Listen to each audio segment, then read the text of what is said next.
Hello, thanks for downloading this episode of the Obsessive Viewer podcast. I just want to let you know ahead of time that this is actually a remixed episode. Basically, in the early days of the podcast, episodes 15 and 17 were our big Christopher Nolan retrospective. It was a two-part episode where we talked about Christopher Nolan's movies and what he means to us, all that stuff. But what I did with that episode was I cut it together in the style of Memento. So basically we recorded it chronologically, and then I edited it and put all the discussions in reverse order.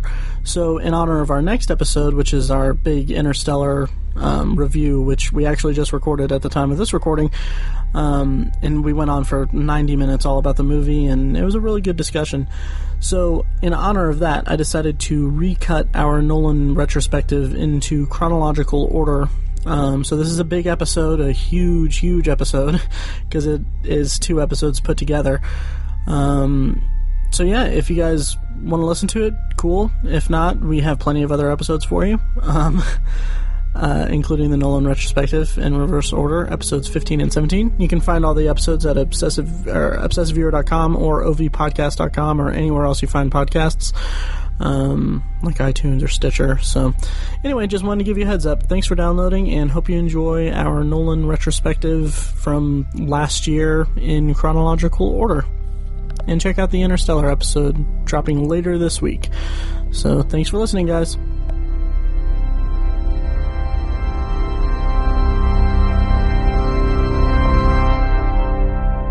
Mike, why don't you share with us some of your thoughts about the work of Christopher Nolan? Sure. And I also want to say, for starters, that I look how far we've come in a season. Right? It's good. I'm surprised we didn't do a clip show. Maybe next season. Yeah. Maybe. Well, my first real introduction to Chris Nolan as a director was probably Memento in college. Yes. Now, that's not to say I didn't first see Batman Begins in theaters, but I saw it because it was a Batman movie, not because it was a Chris Nolan movie. And I guess in the same sense, I didn't see Memento because it was a Chris Nolan movie. I saw it because our film teacher said that that's what we're going to watch. Right. I remember I was very excited for you to see it, and I was very excited to see it in class.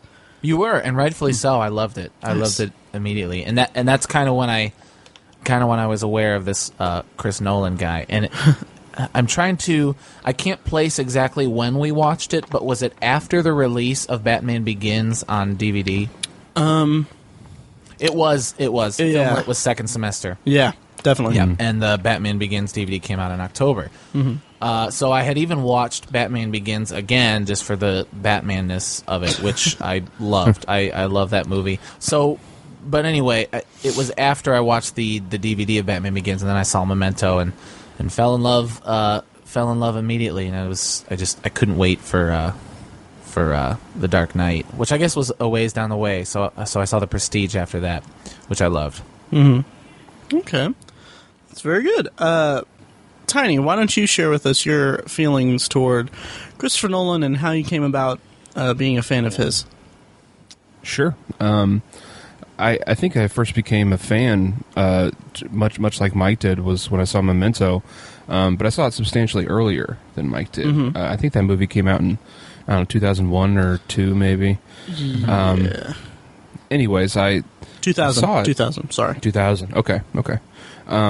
I think I saw it probably in 02 or 03. Oh, wow. And, at the time I was young. I was just a freshman or sophomore in high school, so that's kind of a point in my life where I was sort of really developing my taste in movies, I guess. Because, you have favorite movies from when you were a kid, but I think that's just kind of how you were when you were a kid. It's not really indicative of how you're going to like movies when you're an adult, and that's just like kind of a point in my time where I was really getting into. I was starting to watch, Kubrick movies and older movies and stuff like that. I was just starting to develop a taste, and I think Memento was kind of instrumental in that because it's so unique that most people, including seasoned film buffs, had never really seen anything like it before. And so that's kind of how I felt about it. It was really influential on me. Nice. So that's the first time I discovered Nolan, and I'd say the way I view him is, I think I view him as actually an important person, because that might sound kind of weird, but I think every generation, at least for the past half century or so, has probably kind of, I don't know, viewed a certain filmmaker as kind of representative of their generation, and I feel like Christopher Nolan could really be that for us, for people like us who kind of have come of age we've come of age as people during the same time that he's come of age as a filmmaker, and he can be very representative of our generation, in my opinion. So it's also interesting. How I think of him. It's also interesting that you discovered him in high school, while and we're all the same age. I discovered him in college. So that's an interesting perspective, because I agree with that he is important to our generation. But in 2001, I was kind of I was getting into Quentin Tarantino. You know what I mean? That was kind of where I developed a love for film in the way I do now. Okay. And caring about who directed it was probably after I saw Pulp Fiction. Right. Huh. Yeah, that's Quentin Tarantino's a good starting point, I guess, for any film buff. But that's interesting, Tiny. About I like the way that you describe that, being that we've come of age as movie buffs in with the either coincidental or accidental insurgence of or insistence of Nolan's work, or if it's directly responsible, if he's directly responsible for it. It's an interesting viewpoint. It's not one I'd really considered. Yeah. Cool. Thank you. As for me, my first experience with Nolan was also Memento, and also in high school. I remember I'd heard about it, because this is like Tiny said, this is when I started kind of cultivating my movie fandom. Like I was coming of age as a movie buff, as the best way to describe it. Kudos to Tiny. And well, never mind. Okay. and so I'd heard it's like a family show. Yeah. So I at the time I was like kind of browsing the IMDb message boards, basically just soaking up any discussions of movies that I could. And I just heard whispers about this Memento movie. It's like, oh, it's this amazing movie. It's a high concept noir movie that's told in reverse, and it's very, very, very interesting and very spectacular. So I just saw it on it was on like HBO or something, and this was like 2001, 2002.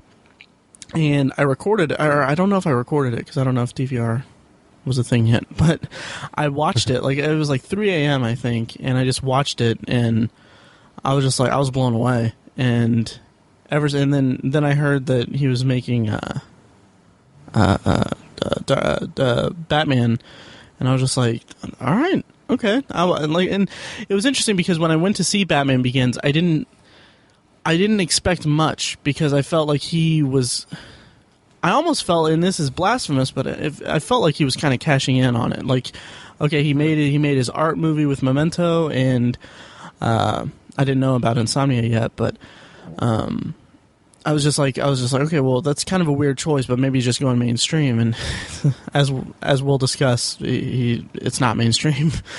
Not at least. It's not the cash-in that I expected it to be. It's not a cash-in. That's what I meant. Mainstream. Yeah. But that's what I meant. It wasn't a cash-in. It wasn't Joel Schumacher Batman. It was sure. He left his mark, and he's continuing to leave his mark on film and everything. So next up, I wanted to talk about theater experiences, because I like to talk about how I've seen every Nolan movie except for Following and Insomnia in a theater, and I mean, it's just I've done the same. Really? I'm pretty sure I've done the same. Yeah. Nice. Okay. Not intentionally, not to seek out. Right. No. I didn't intentionally do that until The Prestige, probably. So, like, with me, I mean, like, well, we've talked about it before, but Inception was a memorable experience just because kids were being obnoxious in the theater, and it was crowded. But and then we've also talked about The Dark Knight Rises. Midnight viewing was just really spectacular, and of course, Memento, seeing it at college was really cool. But I want to mention just briefly The Prestige. It was funny because I saw it, like I barely made it to like an 8 o'clock showing at a dollar theater, a second run theater, and all that, and then I just kind of left the theater. Kind of felt it felt like a Nolan movie, but it was just like, that's when I noticed, like, okay, I'm seeking this guy's work out, like because I raced to go see it and all that. And then, granted, it was late in its theatrical run, but still, I mean, it was still significant. Mike, theater experience, any memorable ones besides Memento? Well, we've talked before about how big of a comic book fan is. So I think the only movie that I've seen of Nolan that I went to see because it's a Nolan movie is Inception.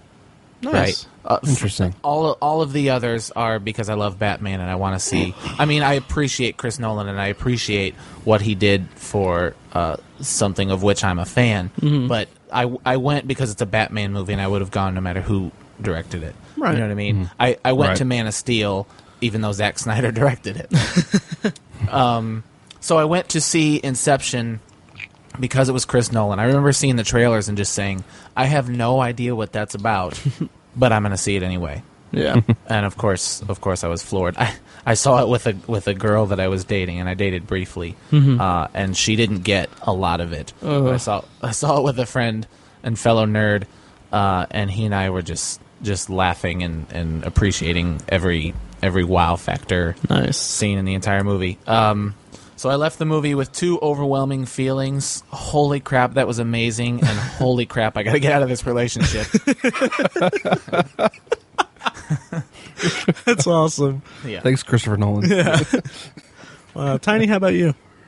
Like you said, we've talked about Inception and Dark Knight Rises and stuff. But I think another noteworthy experience I had with Nolan in the theater was actually Batman Begins. I didn't necessarily boycott that movie, but I just didn't even, I don't know, it wasn't even on my radar, that first Nolan Batman movie. I didn't really care about it. Didn't know anything about it. Well, I'm sorry to interrupt. I know this is your segment. No, it's cool. But I was significantly more concerned with Star Wars Episode 3 that summer. Really? You know, so it was like Star Wars. Oh yeah, there's a Batman movie out. Yeah, that's probably what it was with me too. But yeah, it wasn't on my radar at all. I thought it was actually a continuation of the Schumacher movies and stuff. Like I just didn't pay attention to it. It wasn't really something that was on my radar. And so I actually saw it at like a second chance theater or something. So it was like it was out of theaters basically. And it had been out of theaters for a month probably, and it was just at this, this last chance theater or whatever. And I saw it with a girlfriend as well. And she had seen it, and she's like, yeah, it's really good. I was like, all right, yeah, we can watch it. And I watched it, sat down, watched it, really liked it, loved it. And then at the end, it said directed by Christopher Nolan, and I was like, what? That's how off my radar it was. I didn't even know that Christopher Nolan had directed it. And I just remember sitting there thinking, like, this guy's going to be huge, because I had watched Memento and loved it, and I had watched Insomnia and thought it was pretty good, and then he comes out of nowhere and makes this huge blockbuster, big budget movie, and it's fantastic. I was like, this guy is he's so versatile. This guy's going to go places, and I think that was the movie that kind of solidified that opinion for me. That's awesome. I'm jealous that you guys got in so early, because I surely saw Chris Nolan's name in the credits and thought absolutely nothing of it. In fact, I think that's how you sold Memento to me, Matt. Yeah, this is the guy who did Batman Begins. Right. Yeah, and having said that, or since you brought up Memento again, I think just for crediting reasons, I think the first time I saw Memento, I'm almost positive that I borrowed your DVD, Matt. Probably. That's the first time I ever saw it. So I think that was one of those things where I feel like you introduced me to Fight Club, and in Right. return, I introduced you to Memento. Which Who's the better friend? I don't know. we should duke it out like in Fight Club. Yeah. Actually, calls back to us talking about how like Tiny's just a part of my subconscious. Oh yeah. Up in our earlier episodes. That's right. Call back. Awesome. Yeah, so that's good. That's good. Yep. Yeah, and next I wanted to talk about like where you guys see Nolan going forward after he's finished the Dark Knight trilogy. Mm-hmm. He's working on Interstellar now. I want to get your guys' thoughts on where he's going as a director. Where do you see him going from here? Okay. I'm glad that you say as a director and you make that qualification, because I was going to say we all know that he's a producer, you know, working with Warner Brothers, and he's a producer on the Superman movies to come, and I assume all of the Justice League stuff coming up. I actually don't think so. Okay, is he involved in Superman versus Batman? I don't think so. I think that he just did. Honestly, part of me thinks that they just got him for Man of Steel just to get his name. Okay. But I think so. It didn't feel very much like him. No. Okay, well, because that's what I was going to talk about. So that's kind of a breath of fresh air, right? Because I think the part of the reason why they got Ben Affleck is to get him as producer and all that. Yeah. Oh, okay. Yeah. Gotcha. So where do you see Christopher Nolan's future as a filmmaker, Mike? Oh, the sky's the limit. I mean, we know Interstellar is coming out. I know very little about Interstellar, and I'm kind of keeping it that way. Mm-hmm. And I think Nolan's kind of keeping it that way as well. Well, sure, of course, he does that. Mm-hmm. I don't know. You know, again, as the superhero fan, my favorite work of his is the Batman stuff. Mm-hmm. So while I'm excited to see what he'll do in the future and to see him do original work, I'm gonna miss his fingers all over my favorite superheroes.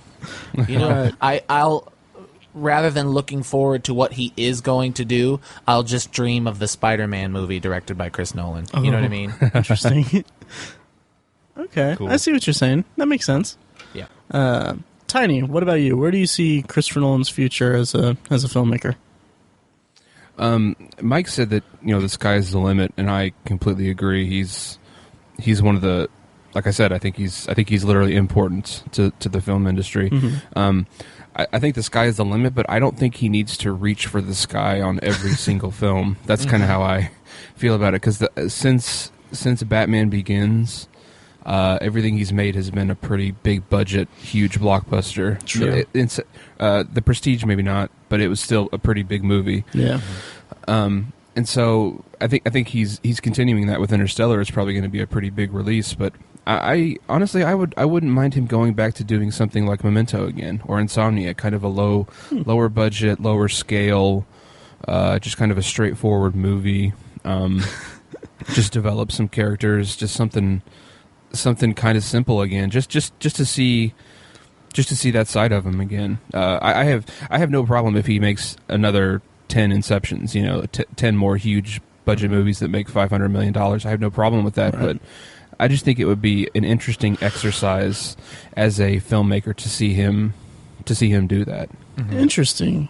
Yeah. I agree with that. And I just want to kind of bust your balls for a second, but I thought it was funny that you referenced Memento. You said Memento and wow, what phrase did you Straightforward. Straightforward.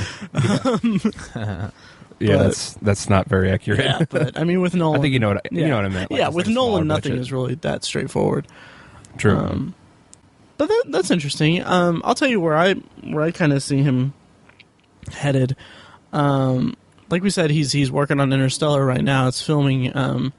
Despite my best efforts, I can't find out where they're filming, or I can't crash the set. But anyway, they're not filming in space. No. Man. Dang it. All right. Well, I got to cancel that lunch with Elon Musk. I thought. Thanks for ruining the illusion, Mike. Yeah. Yeah. Well, I thought that. But no, and I mean, with Interstellar, I'm just amped that he's doing a space movie because, I mean, ever since the zero G hallway fight with Joseph Gordon-Levitt in Inception, I was like, he needs to make a space movie like right now.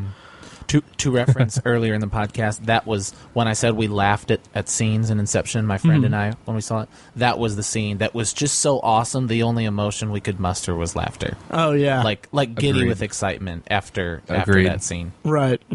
Yeah. So the thing I find interesting about Interstellar is, and I'll talk about it later, and more in depth later. But the thing I find interesting is that they set the release date early in the spring, but they set the release date this spring, but the release date is November of next year, which I thought was interesting, and I feel like maybe this is just me reaching for something, but I'm hoping that that's supposed to be indicative of at least Nolan trying to shift his stature as a filmmaker from the summer blockbuster to maybe a legitimate Oscar-worthy award season guy. Right. I would agree with you, and I think he deserves to be an Oscar guy. In fact, when I stopped taking the Oscars seriously was when he wasn't even nominated for Dark Knight. That's another conversation altogether. Right. But you got to remember that Thanksgiving weekend in November is pretty freaking blockbuster. I mean, this year, like every year, we get a Twilight. We got a Twilight movie. This year is a Hunger Games. It's becoming pretty big as well. That's true. And is it good point? Movies. Is it going to be released on Thanksgiving weekend? No, I don't Okay. know that. I just assume if you have a movie opening in November, it's that kind of, especially a movie called Interstellar with the cast that it has. Yeah. sounds like a Thanksgiving weekend movie. Okay. Could be. Yeah, I'm still going to hold out hope that he's going to it's going to be a push for award season because I love sci-fi movies, and I just want a sci-fi movie that will be considered for awards, and maybe Gravity will be that actually. But I hope that he becomes. He has, not that there's anything wrong with directing blockbusters or anything, but I just feel like he has so much more talent than that. Yeah. And that's evident in all of his Batman movies, and just the everything about his style, and he's. You say he has more talent than blockbusters? I say that he is worthy of shifting to awards caliber work. I agree, but I think the great thing about Nolan is his ability to blend them. And I think that's why we love him. Because they are huge blockbuster movies that we think are deserving of award quality. And a lot of people do. I mean, when he was snubbed at the Oscars, a lot of people cried foul. I think that's the awesome balance. So I don't care when he releases his movies. I think they're going to be awesome. And I think eventually he will be considered for the major awards. I hope so. But in as a quick addendum to that or whatever, when you say that he's a perfect blend of it, I can't necessarily fully agree with you because I love Inception, and I'll talk about that when we discuss it. But I love Inception to death. But we've mentioned this before. But it was made for a blockbuster audience. It was made for a summer audience, but the plot was okay. Yeah, and we'll talk about that later. You're right. It was too complex for a blockbuster audience, and because of that, the film suffered slightly. We'll talk about that more in depth when we talk about Inception. But I feel like Dark Knight suffer at all? I mean, I think Dark Knight is a pretty near perfect movie. I absolutely agree. Oh, it's absolutely a near perfect movie, but it didn't have the intricate plot, or it didn't have the. It didn't have the intricacies It had of barely Inception. any plot, but that's that's the point of the movie. It didn't have the intricate world. Yeah, The whole new universe, essentially. Yeah. Because half of Inception was explaining Inception. Yeah, you're right. Yeah. So, but yeah.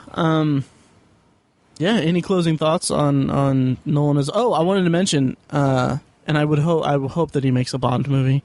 Oh, awesome! I would love that. Yeah, I know that he's a huge Bond fan.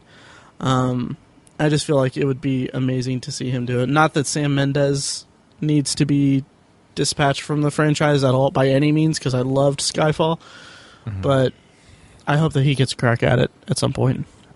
Agreed. Yeah. Cool. Yeah. All right. Any parting thoughts on Nolan? Just looking forward to Interstellar. Yeah. Can't We'll wait. see. Nice.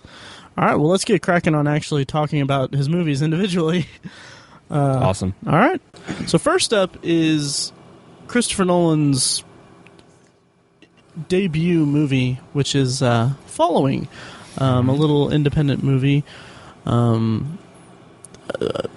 little 70-minute independent movie about a man who likes to follow people.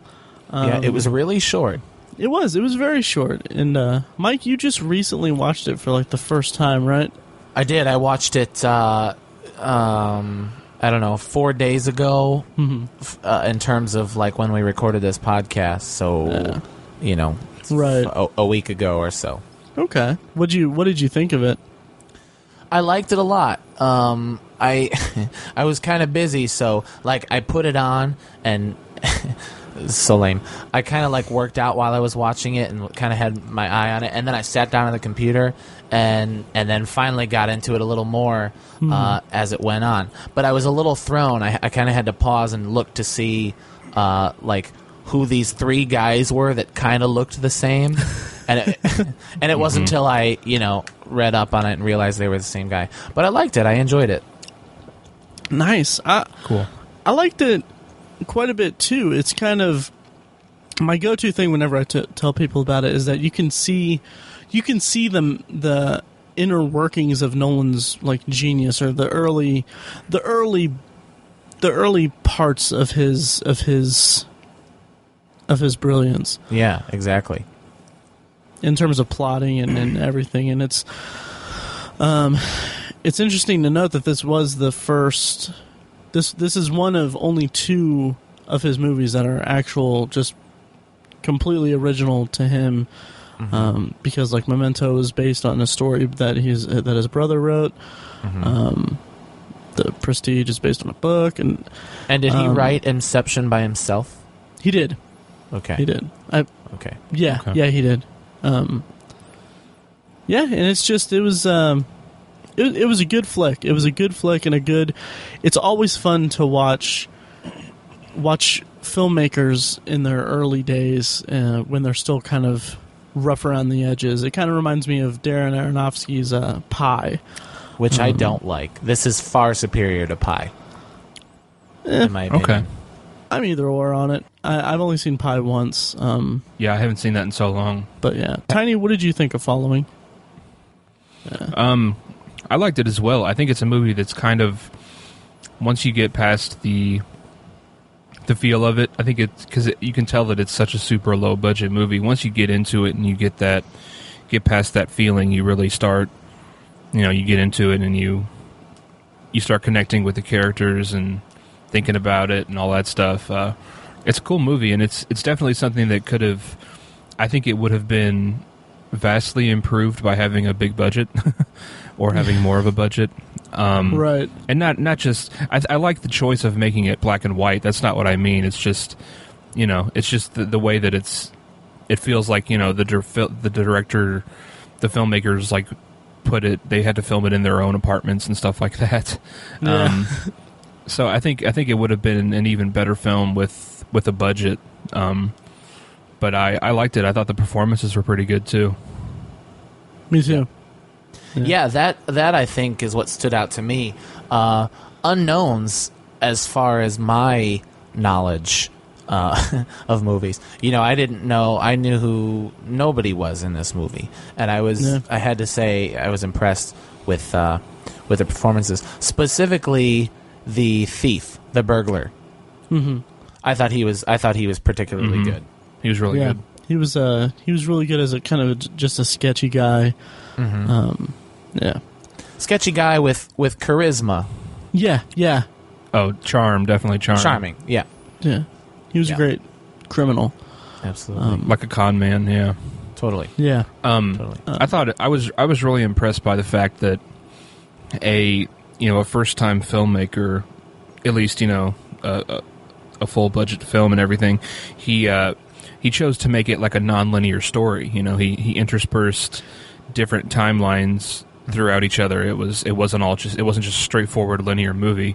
That's a very bold choice to make with a low budget film, and it's very bold to make as a first time filmmaker. You just don't expect to see something like that. And I think that's one of the more impressive parts of the movie is how he edited it together. Yeah.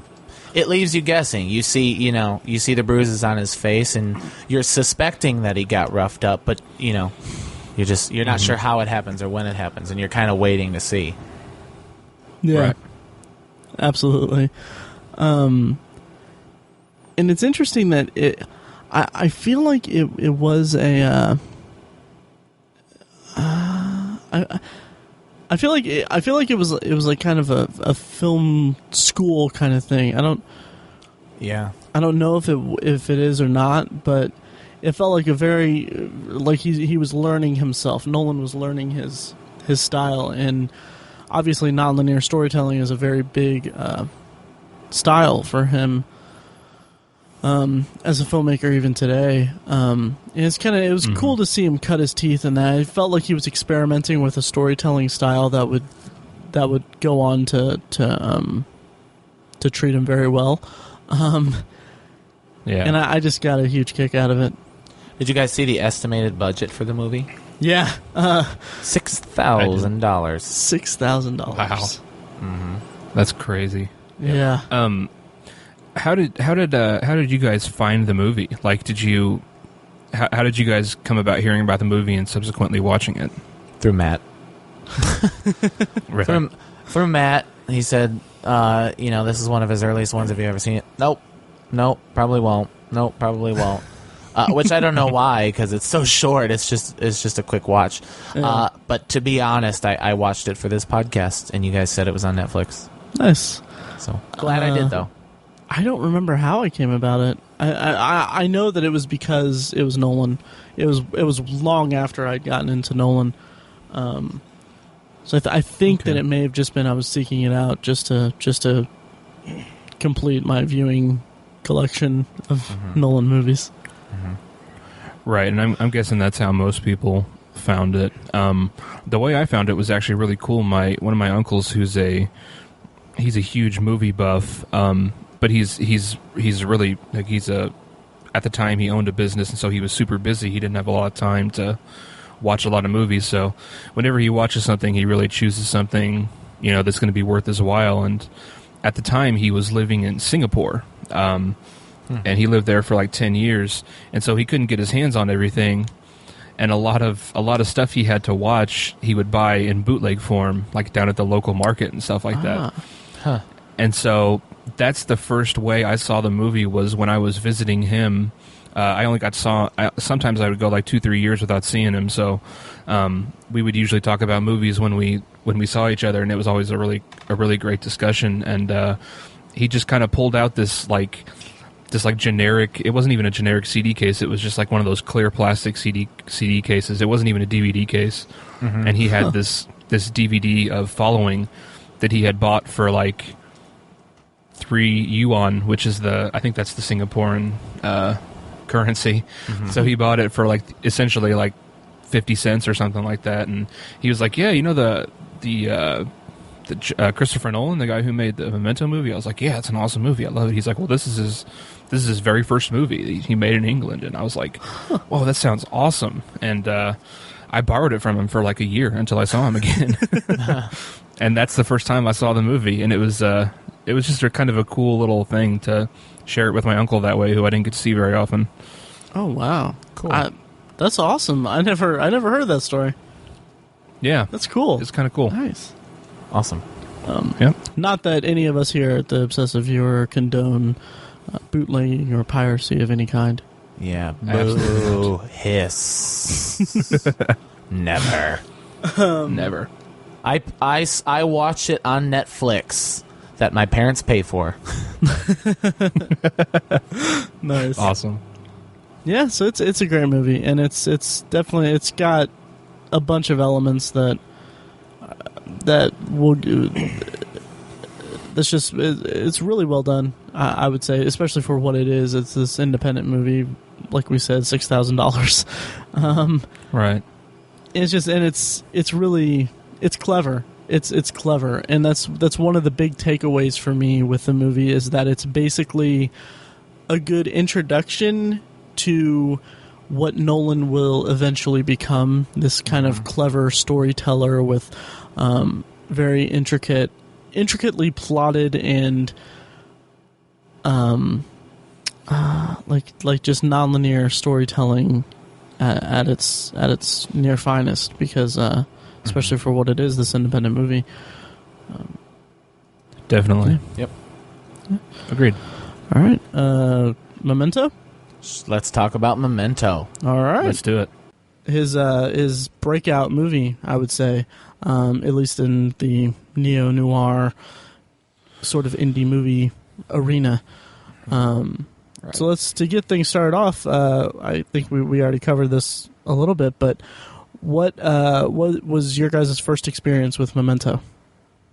Well, my first experience, if you don't mind me going first, Tiny, No, go ahead. was seeing it with you right by my side, Matt. Aw. And yeah, we had a film class and we saw it in the film class, and I was just blown away. And we talked about it afterwards, and my brain was just mush after. I mean, there was just so much to go through and so much to talk about that I just had to watch it again. I feel like that weekend I went out and bought the DVD, watched it again, waited a few hours, and then I watched it. Like, there's this special feature on the DVD where you can watch it chronologically. Yeah. You know what I'm talking about? And I did that as well, and just went over and over again. It was good. It was a good first viewing experience to see it in that big auditorium. And to just, your introduction was, this is the Batman Begins guy. Enjoy this. Right. And I'm sure I built it up like, this is one of my favorite movies of all time, so you need to love this movie. Yeah, and I was like, is that the guy from The Time Machine?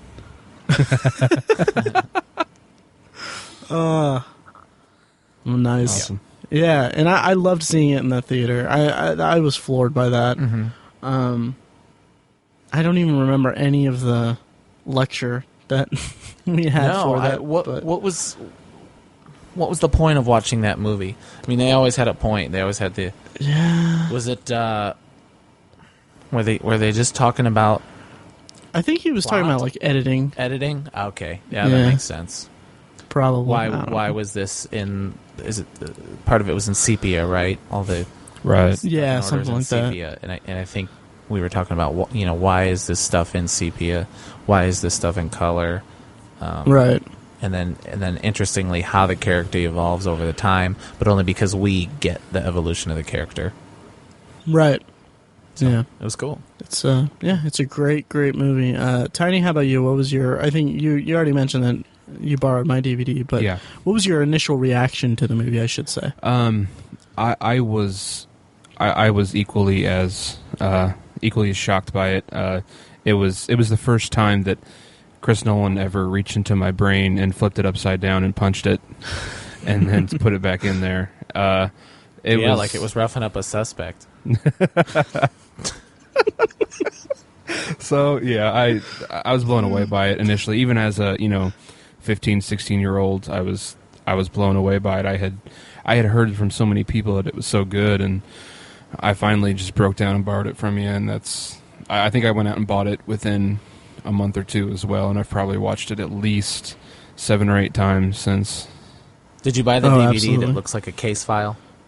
I used to have that one, but I think I lost it when I went to college or something, and I repurchased it, and they didn't have any more like that. That special one wasn't in print anymore or something like that. Right. So I love that DVD packaging. Yeah, so do I. Yeah. It even comes with a paperclip. The funny thing about that, this is, at the time I was working at Blockbuster, or later I was working at Blockbuster. In any case, I think I loaned it to Tiny, and then I think in the exchange of getting it back, I went to his house to get it back, and I think the paperclip fell out or something. So I didn't have it anymore, and I was kind of bummed because I was like, oh, it's a nice little, cool little thing to put on there. So I just went to Blockbuster, and this is when they had the boxes out covering the thing. So I just took the paperclip from one of theirs.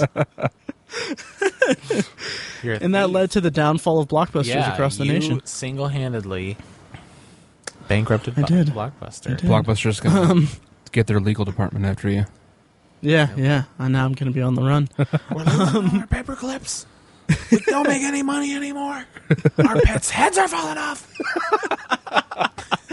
Nice. Well done. But yeah, for those who haven't seen Memento, it's just an incredibly well done movie. It stars Guy Pearce as a man who, following his wife is killed, and in the process, his head is damaged to where he doesn't have short-term memory. Mm-hmm. So he has all of these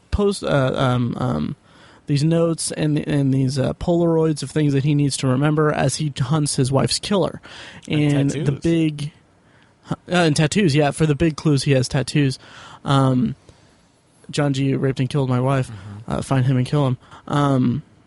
So basically, the entire movie is him hunting his wife's killer. But the thing that Nolan does to get us into his frame of mind is the movie is played in reverse. Mm-hmm. The first scene is last, the last scene is first. That's an oversimplification of the format, but for all intents and purposes, that's what it is. And it just works incredibly well because you sympathize with Leonard, and you feel his plight as you don't know what's going on, and you see him struggle with relearning this information and questioning the people around him, their motivations, their like he doesn't know who to trust, and it's just it gets into, as Tiny said, it gets into your brain, flips it over, punches it, and gets out. It's just a spectacular movie. I wrote a song shortly after. I was in a band for several years. Mm-hmm. And Thank you, Jade. Thank you, Jade. Thank you. Thanks for the name drop. After I watched Memento, I wrote a song about like being a con man, and not that Leonard, Guy Pearce's character, was a con man, but and I wrote about writing the facts on my right wrist because I'm left-handed in more ways than one. I don't even know exactly what that means, but I like it intrigued me to tattoo stuff on yourself to remember things. And so I just wrote this song about this guy who is left-handed, and I felt like at the time like left-handed meant like you rip people off all the time. I don't know why I felt that. That's interesting because you saw it. This was freshman year of college, and I'm left-handed. You are? I am. Oh, yeah. Things have changed between us. I did not know this. Interesting. Maybe I was writing about you. Yeah, I was like, that's why I said I kind of wish that it was written about the song me. goes, and he slept there 2 feet from my own bed. Something like that. Boy, do I feel like the third wheel tonight. Right. You have a friend named Tiny. He is in Indianapolis. Oh, wow. Yeah. But the cast is phenomenal for Memento. It's just, I mean, Guy Pearce, I hope that Guy Pearce and Christopher Nolan work together again, because that meld of performer and director was it was amazing. Mm-hmm. And there's a particular scene in the movie where Leonard is he pays a prostitute or an escort or what have you to recreate the events of the night that his wife died. Mm-hmm. The last memory he has of his wife. Yeah, right. Yeah, because it's the last memory before he ceased to have memories. So and it's just strange because after it happens and all that, because she doesn't understand what's going on, he goes and he burns all of his former wife's possessions. Mm-hmm. And it's just the atmosphere of the scene. It's dark, and he's just standing just in, I think it's a parking lot with a garbage fire. He's just tossing these things in there, and he says something to the effect of, probably tried this before. Probably burned truckloads of your stuff. Can't remember to forget you. It's just a really well executed scene. It's just there's this heartfelt, like, the music plays, and it's just a very nice. It's a good character moment, I should say, because it's a good development of his character. It always stuck with me. Interesting. I wanted to ask you guys, since we're talking about it, do you guys feel that if the film had not had the aspect of being told in reverse, if you will, which again is a bit of an oversimplification, but if it didn't have, I don't want to call it a gimmick, but if it didn't have that aspect to it, do you think it would have been do you think it would be such a memorable film, or do you think it would be held in such high esteem if it was just a straightforward noir mystery with the same aspect of having, the memory loss thing, which is also kind of, again, that's definitely not a gimmick, but it's a unique aspect of the film. But do you think without the reversal, or the way they tell the story, do you think it would still be as memorable of a film? Well, first of all, I love that you refer to it as a memorable film. Jeez. If it's unintentional, but I love it. But I'll yield the floor to Mike, because he said you've watched the chronological version. I can't remember if I did. Yeah, and it's been so long since I watched it. But still, the whole time, the whole time I was watching the chronological version, I'm connecting it to the one that is reverse chronological, right? So I'm really only making connections. So to answer your question, Tiny, I would say no. In fact, considering the publicity that his older movies received, I don't even know that this movie would have, the net of this movie would have been cast as wide, or even been made, were it not for the gimmick, I guess, for want of a better phrase. But, interesting. Yeah, Okay. I would say no. Definitely not as memorable, but possibly not even made. Okay.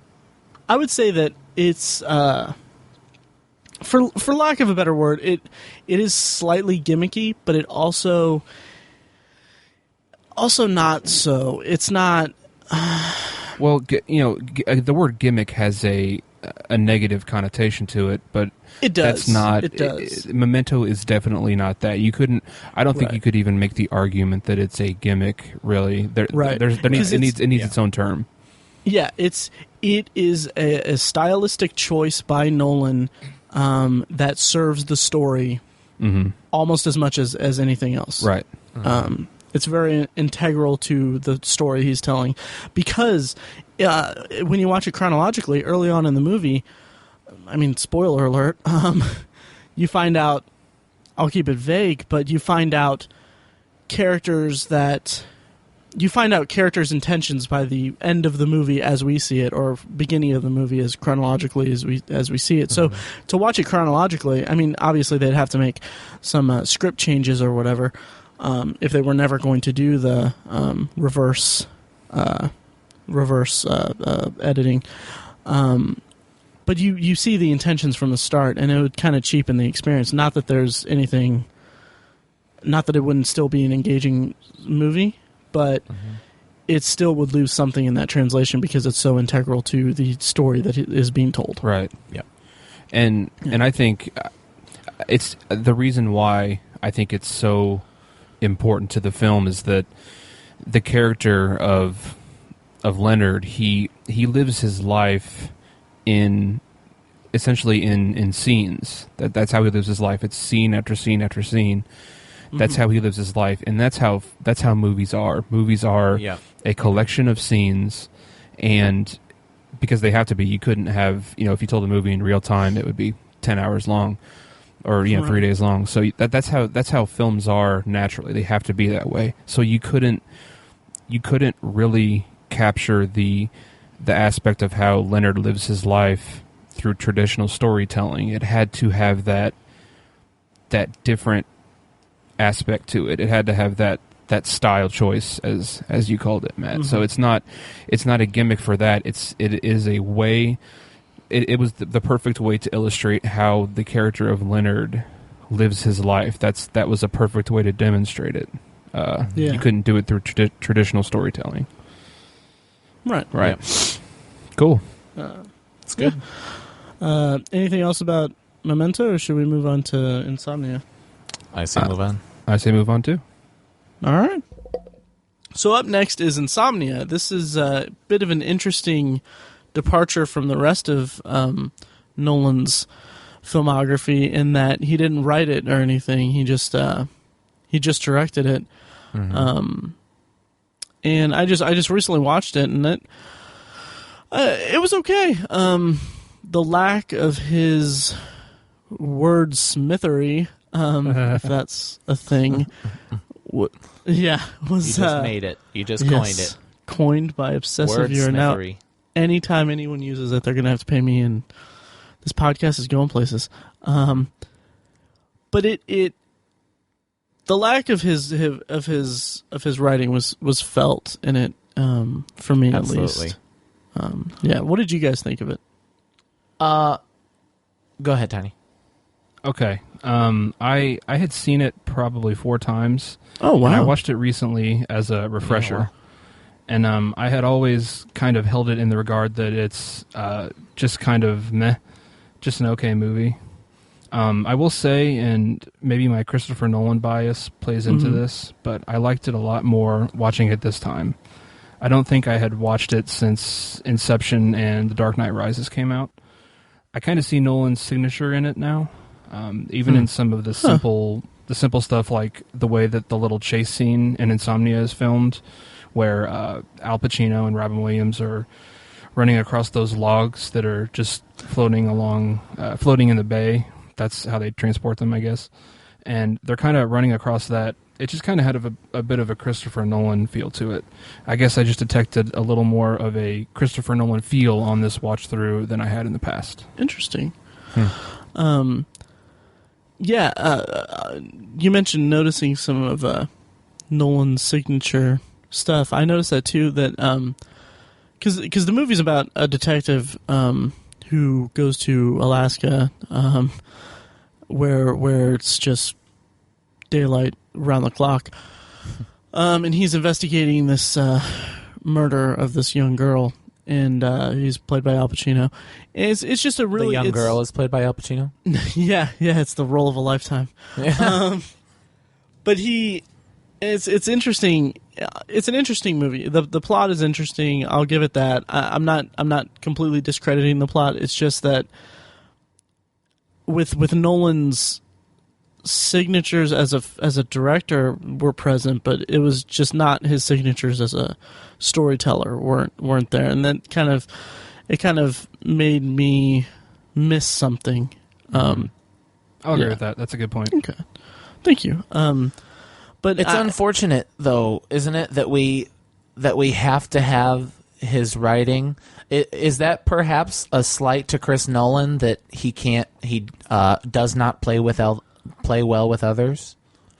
Do you know what I mean? There are several. Right, I get what I wouldn't say that, and this might sound like backtracking, and I don't mean it to, but I don't think it's a bad movie. Like I said, it's an interesting plot, and I enjoyed it for what it was, but I don't think I think that it speaks more to an expectation that Nolan's past and at the time future work gives me, because I've experienced Nolan as a director / writer, and it's that's him firing on all cylinders. This is him working in tandem with someone else, someone else's writing, and I'm sure that he took a pass at the script, but there was still just something missing from traditional Nolan fare. Now, if I had seen this without any bias toward Nolan or any expectations toward Nolan, I may have actually liked it a little more because I wouldn't have that expectation. So I just want to make it clear, I'm not saying that it's a low quality film. I'm just saying that in the pantheon of Nolan's entire career, it's just not, doesn't really cut it for me. It seems like he's a little held back in it. And I wouldn't go so far as to say he doesn't play well with others. And the reason I wouldn't say that is because this is really the only example that we have. Well, and if maybe if he was teamed up with a great writer, maybe if he was, I don't know, if he was teamed, I would love to see him shoot an Andrew Kevin Walker script. That would be huge, I think. I think it would go well with his style. And, maybe if we get something like that, it would be great. I don't think I'd make that judgment on this one, though. Well, that's kind of, what I'm saying is, I think we kind of have to look at it apart from the fact that he didn't write it, and kind of just take it for what it is. I see what you're saying about the expectations, but like the Batman movies, David Goyer, had his thumbprints all over it, fingerprints all over those movies. You know what I mean? Who wrote the stories, and I'm sure DC and Warner Brothers had a lot to say about those movies. So, for me, I don't know that the movie. I don't want to say it's not a great Chris Nolan movie because he didn't write it. For me, I just think it's not that great of a movie. I don't want to say I wish he didn't do it, but he's above it. Mm-hmm.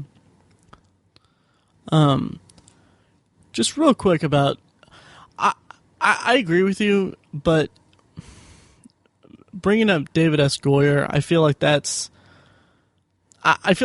not a fair comparison, because while his fingerprints are on the Dark Knight trilogy, or at least Batman Begins, it's also Nolan's work, obviously. Like I think I mentioned in the Man of Steel episode that I read the first draft of Batman Begins. It was the first draft it was before Nolan worked it out. It was basically David Goyer's script, and it's His a vastly story. Yeah. it's a vastly different script. It doesn't have that Nolan touch. Gotcha. And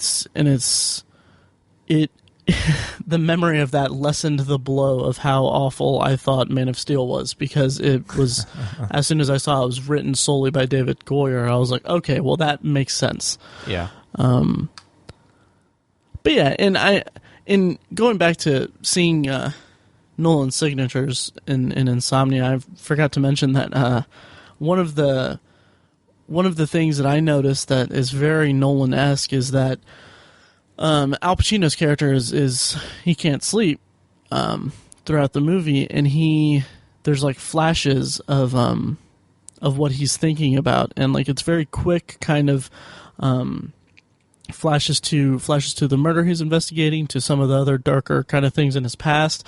It very much reminds me of like in Memento, there was like flashes of Sammy Jenkins and little bits of memories here and there, and it's that same kind of style, and also in a little bit in I think it was The Dark Knight that they had those flashes. That's a good point.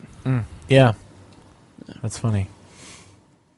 One of the things I really like about the movie is the performances, actually. I think especially, obviously it's mostly carried by Al Pacino's character. It's almost a noir piece in that sense. But Al Pacino's pretty good in it. Obviously he's not as great as when he played Michael Corleone or when he was in Dog Day Afternoon. He still gives a good performance. Right. I think he's great in that character. He does. He spends a little bit of time roughing up a suspect. He does. That suspect in particular is Robin Williams. What about him? Oh yeah, Robin Williams is great. I think he toed the line very well between playing just kind of a guy you could kind of sympathize with and someone who's a full-blown serial killer. Yeah. Because he's not a serial killer. He's a bit of a sociopath because, he kills this girl and he just sees it like, well, it's just an accident. He doesn't have any remorse about it. But he's not right. He's not you don't necessarily think he's a full-on crazy person, like a Ted Bundy type thing. Right.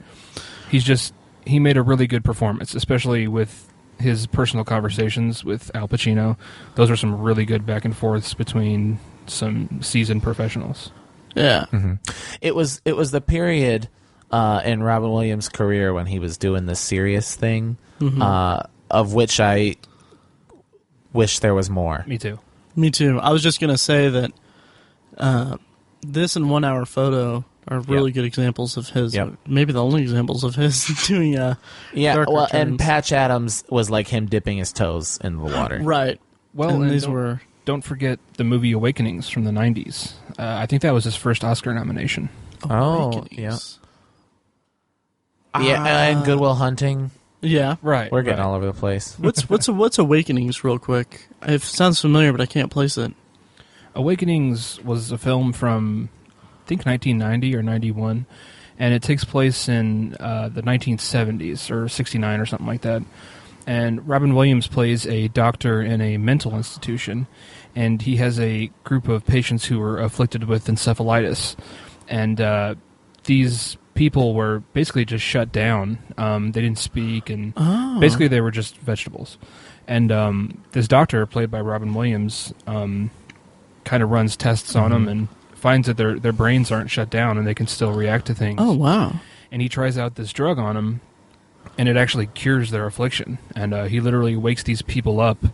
And I mean, they were vegetables, and he just basically wakes them up. But unfortunately, we find out that the drug is only a temporary fix, and that no matter how much more you give them, it eventually wears off, and these people slowly slip back into their vegetative states. Oh, wow. And it's a really great movie. Robert De Niro plays the main patient that he brings back, and it's just a great movie. I think it's actually a better performance on Robin Williams' part than Good Will Hunting. Oh, wow. We're also forgetting Dead Poet Society. I guess I was just talking about the resurgence of his serious side. Yeah. And it's more his foray into the darker, disturbed kind of roles. Sure. Yeah. Definitely. Yeah. I'll have to check out Awakenings, but the performances in Insomnia, I feel like I agree. They're both Robin Williams and Al Pacino are great, and Al Pacino particularly. It's I don't know if it's indicative of the time that the movie was filmed, like the time in his career, but I just associate him with this kind of over the top kind of hoo-ah kind of guy, and he's very subdued in this, and it's a good performance. It is, but he's playing tired. Yeah, I feel like he's true. tired in the movie, or he seems tired. Yeah. And at first you're like, well, man, that's Al Pacino's tired, but he's playing tired. Yeah. So. Yeah, by the end, he looks absolutely exhausted. Yeah. He's good. He's good in it. Yeah. So, overall, I don't know. I felt like it's a good movie. It's a little hampered by Nolan's other movies. It's because, it's overshadowed. Better, worse, or the same in quality as Following? I would say better. I would say on pretty much all accounts. Sorry. No, that's fine. I would say I like Following better just because of the plotting, the intricacies of the plot and the deception and the nonlinear storytelling. I would say I had a similar reaction to both, which is I really just want to watch Memento again. Fair enough. Yeah. Did you? I think when I had watched it in the past, I had the memory that Al Pacino and his partner, played by Martin Donovan, I had the memory for some reason that they were federal agents or FBI, but they're not. They're LAPD detectives, right? Which I find it very strange. Like, why would the LAPD loan out two of their detectives to fly up to Alaska to help out with this case? It just seems weird that the FBI wouldn't be involved. Did they explain? Maybe that they're at the all? best closest.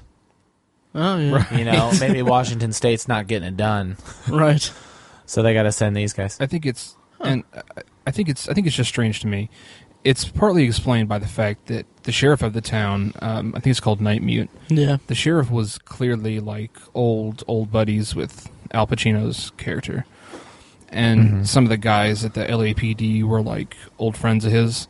Still, that doesn't seem like enough for official channels to like loan out to their detectives. Maybe it's explained in the book, but it just seems weird to me.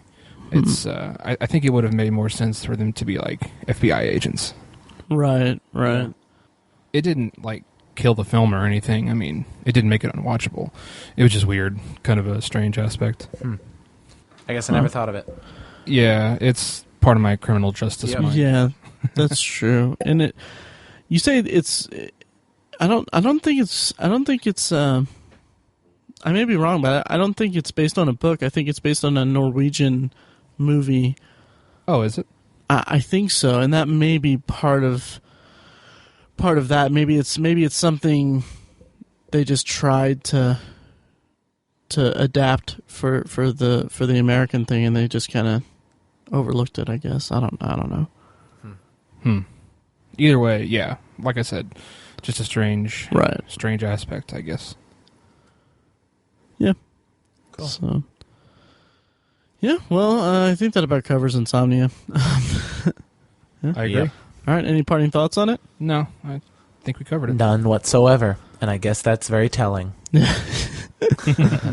All right. Well, yeah. I guess we should move on to what's this next movie? It's Breaking Bad. Breaking Bad. Batman Begins. Batman Begins. Yes, small little independent so, film, yeah. I think. I don't know Sequel that to I've seen Following? it. Is it on Netflix? It's the prequel to Batman, 1989. Oh yes, that's right. Yes. Right. So up next is Batman Begins, the first of Nolan's Dark Knight trilogy, starring Christian Nolan. Wow, holy crap! Starring Hank.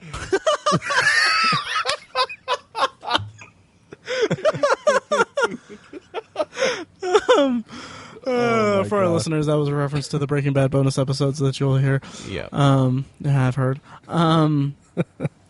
Okay, starring Christian Bale, Michael Caine, Heath Ledger in one of them. This one features Liam Neeson, as well as Cillian Murphy. Yep. Mm-hmm. Yeah. It's. I was blown away by this movie when I first saw it. I think you guys mentioned that you weren't, or Tiny mentioned he wasn't very excited about it when it came out, but I was the same way. Mm-hmm. But when I saw it, my theater experience was I was working in a movie theater and I went to go see it for free. And it was actually kind of funny because a coworker of mine was seeing it as well, and it was kind of awkward because it was like when I just met him. So I was like, we both went at the same time, and we went to the same showing, and then I was like, should I sit by him, or are we seeing this together? Share popcorn. Yeah. Hands. Yeah. And then to add to the awkwardness just a little bit, I actually had to give him a ride home. So it's kind of weird. But we both really liked it. And, I was actually... The ride home or the movie? I think he went on a date, Matt. I think it sounds like a date. That's what I'm saying. And it was weird. There was like a bouquet waiting for me, and I kept getting calls, and it was weird. It was weird. You were done eating the popcorn, but he kept saying, "Dig deeper. The good stuff's at the bottom." Oh, jeez, I could have made a very vulgar joke, but anyway, I loved it. I thought it was fantastic. It was not what I was expecting from a Batman movie. It was not what I was expecting from a superhero movie in general, or a comic book movie if you're a purist, since Batman's not technically a superhero. Yeah, but I loved it. I really did, and it was fantastic. What'd you guys think of it? Go ahead, Mike. Yeah, I agree. I think it's amazing. My introduction to it is kind of interesting for a couple of reasons. That summer, of course, in May 19th, Star Wars Episode 3 came out, and that's all I cared about that summer. It was like there was Star Wars Episode 3, and then college, and then like the Cubs were okay that year, and then and then Batman Begins. You know what I mean? Yeah. And it was kind of initially, at least I think, and the way I took it as a senior in high school, was it was kind of I'm sorry, I'm stuttering here. Initially, it was kind of introduced or advertised as a remake, kind of reboot, kind of They weren't clear on what it was. Intentionally so. I have no doubt in my mind that it was intentionally so, that if you wanted to say this was a prequel to what came before, then that's fine. You can understand that. But if you want to say it's a remake, okay, that's actually a little more accurate, but it's up to you. They were very unclear intentionally. So I went in waiting for the score from the original movies, the Tim Burton movies, and it was a lot different than I thought it was going to be. I loved it, though. I mean, I loved the movie. The movie was fantastic. Awesome. Good. Tiny, you mentioned earlier about your experience with it, but how did you feel about the movie? I also liked it a ton, and I think this movie was, Batman Begins was the first comic book movie that was treated or was accepted as an art form as opposed to just entertainment. And I think, there had been some good comic book films before that, the X-Men movies and Blade and stuff like that. But I think those were almost solely entertainment value, as opposed to artistic value. And I think this film, Batman Begins, really changed the general public's perception of how a comic book can be delivered and consumed as art, as opposed to just something you go see because you want to see a movie or you want to be entertained for an hour and a half. I think it was, again, not to over exemplify Nolan, but I think it was an important film as far as that goes, because it changed how people think about a comic book movie or a superhero movie. Yep. True. And that was clearly present on the screen as you're watching it in the theater. That's how I felt about it when I watched it. I agree.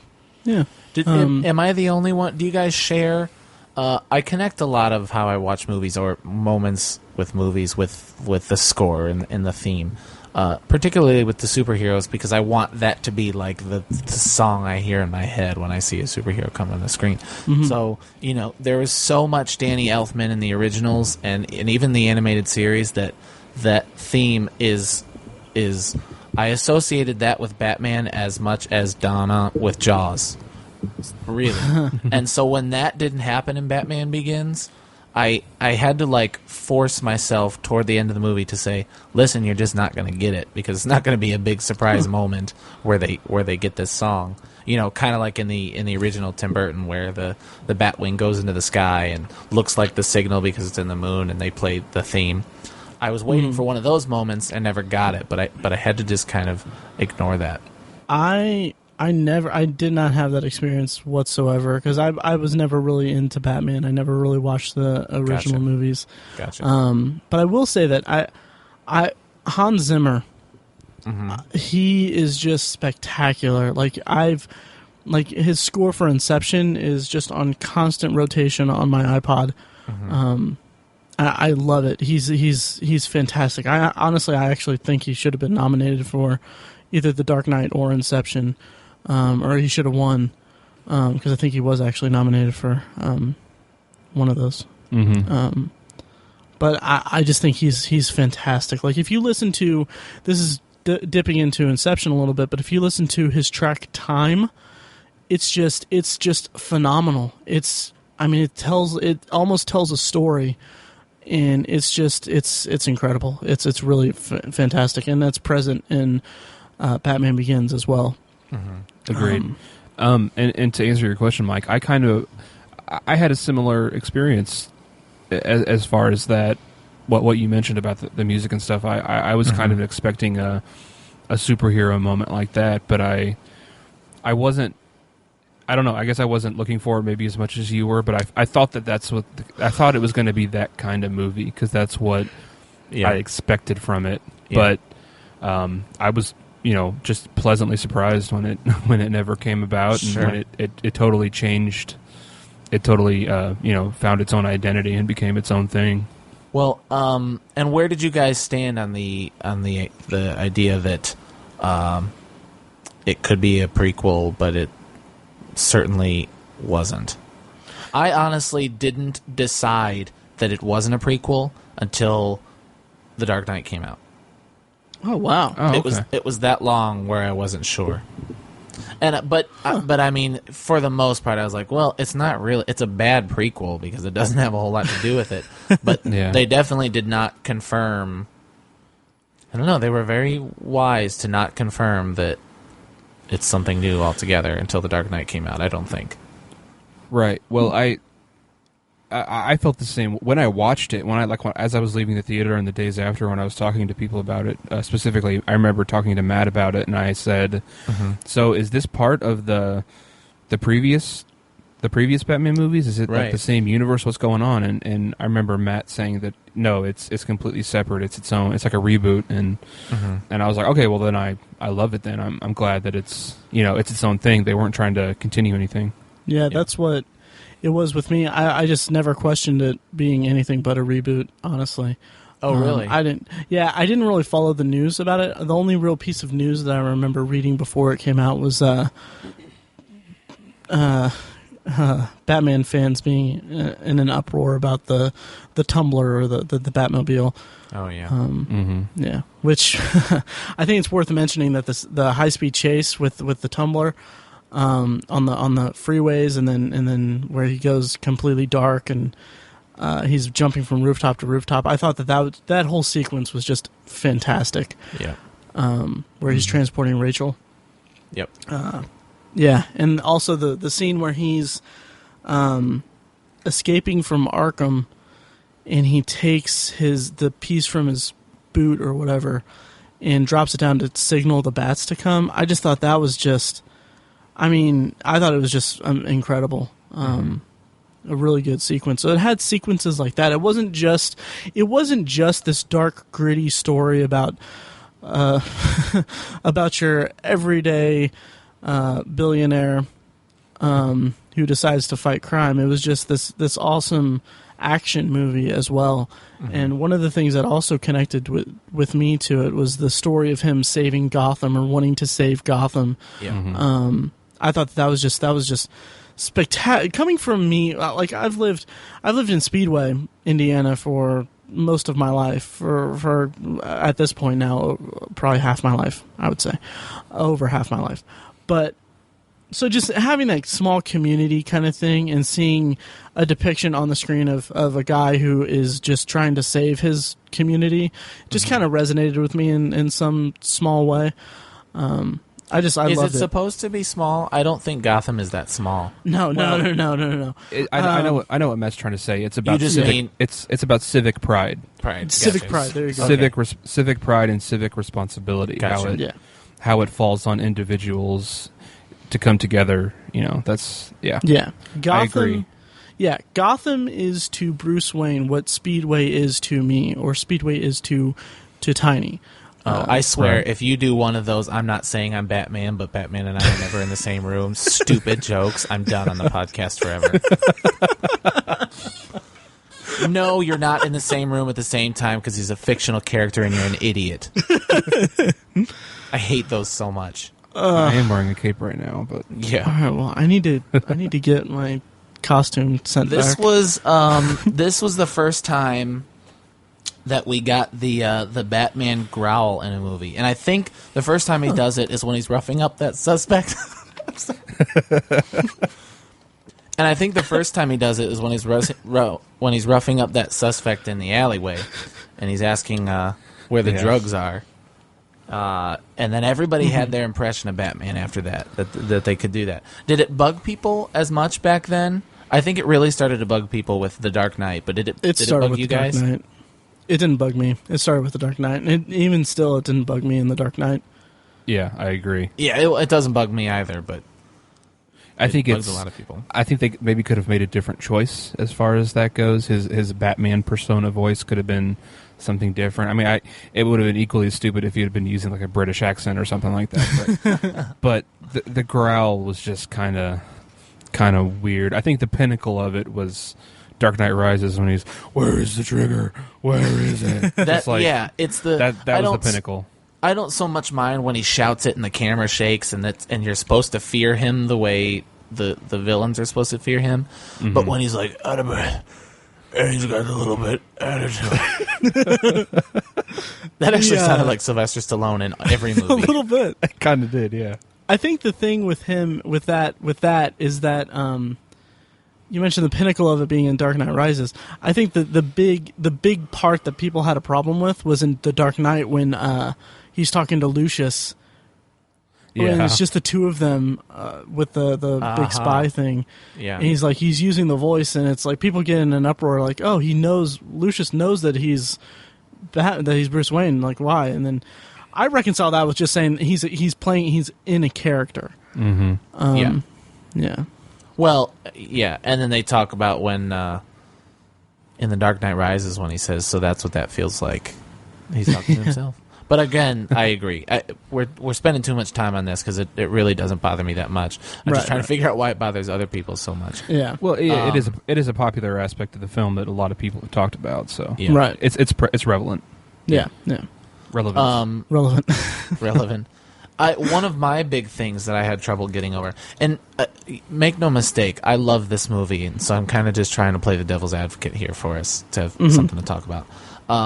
One of the things that bothered me most after leaving the movie was when he tells Ra's al Ghul, as he pronounces it, though it's Ra's al Ghul otherwise. Right. When he says, "I won't kill you, but I don't have to save you," that's a thin line there, isn't it? It's a bit of a loophole, yeah. Right. I mean, that's a thin line. I don't know. Yeah, I remember thinking that when I rewatched it. Last time I rewatched it, was that he has a strict moral code not to kill anyone, but he still kind of killed him. Yeah. Right, but I don't have to save you. You kinda. That's kind of what you're doing here. Yeah. I mean, plus he also kind of put him in that situation. You know? He beat him up and then blew up the back of the train, and he's like, "I'm going to leave you here." Sucks to be you. And plus, like in the next film, in Dark Knight, he, in the climax of that film, the Joker falls off the side of the building, and he makes an effort to save him. Right. So that is a good point. Maybe that's just part of his evolution as Batman. Yeah. So maybe he regretted it. Right. Yeah.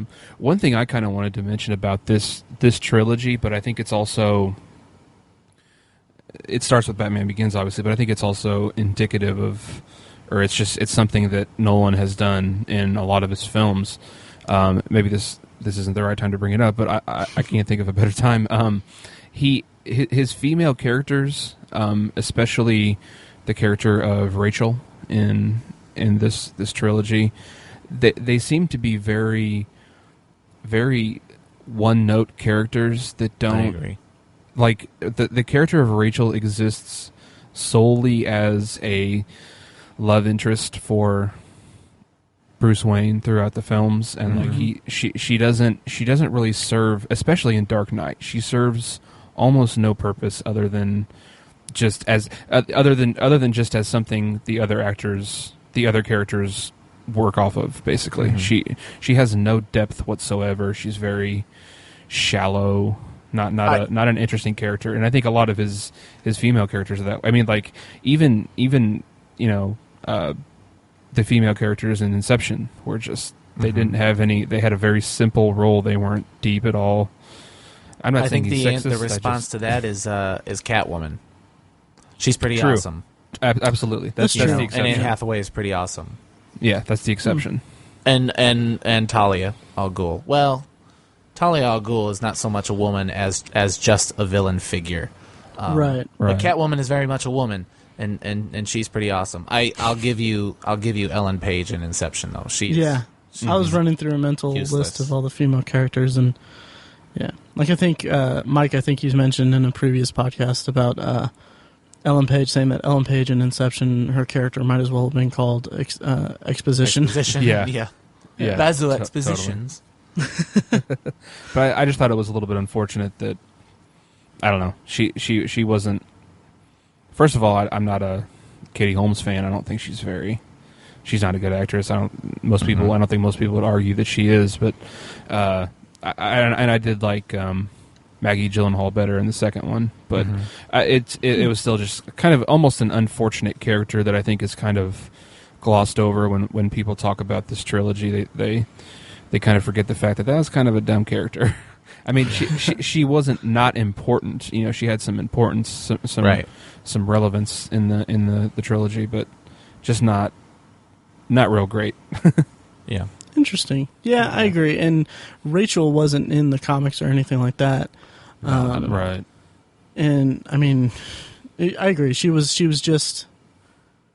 It's interesting how this also goes to his propensity or his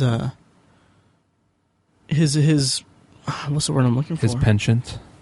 His penchant for creating women characters whose wives have suffered greatly or died or loved ones have died. Because I mean, I didn't even think about that. Yeah, Memento, Inception, Dark Knight, Prestige. Wow, that's a good point. I never thought about that. Yeah, they all have female characters who die. And are caused to be they're kind of the catalyst of a main male character's thing. Like I remember it was a funny anecdote when Inception came out, and they talked about how like in Inception they have Cobb's wife and she's dead, and like people were saying like, okay, at this point I kind of think maybe Christopher Nolan's wife should kind of be giving him a second look, or kind of keep an eye on herself. That's funny. They're right. He should. She should. Do we have favorite scenes? What are your favorite scenes from Batman Begins? Batman Begins, yeah. Yeah. I mean, I think I already said mine. The bat thing, and those are more stylistic scenes, and the chase. But yeah, that's pretty much. I think that pretty much cover it. How about you guys?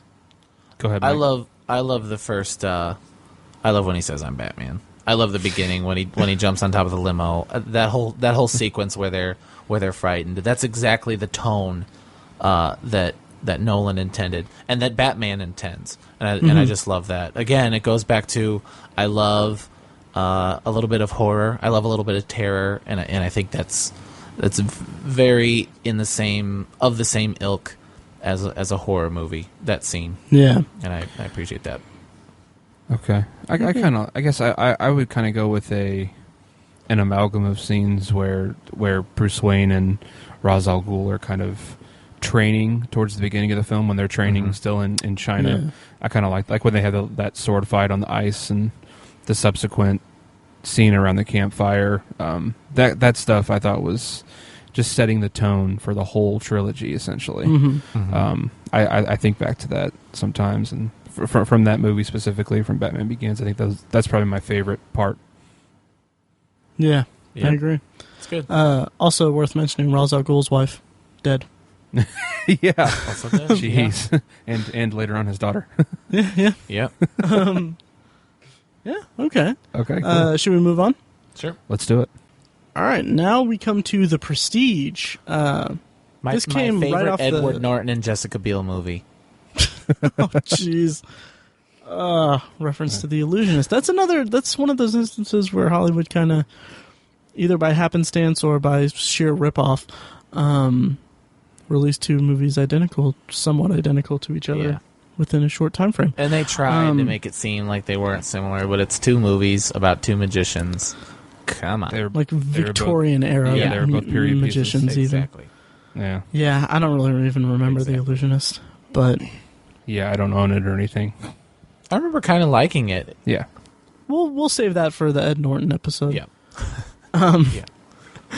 But the thing about The Prestige is this came right after Nolan really struck it big with Batman Begins. It was kind of the start of him being kind of a household name for film buffs. Mm-hmm.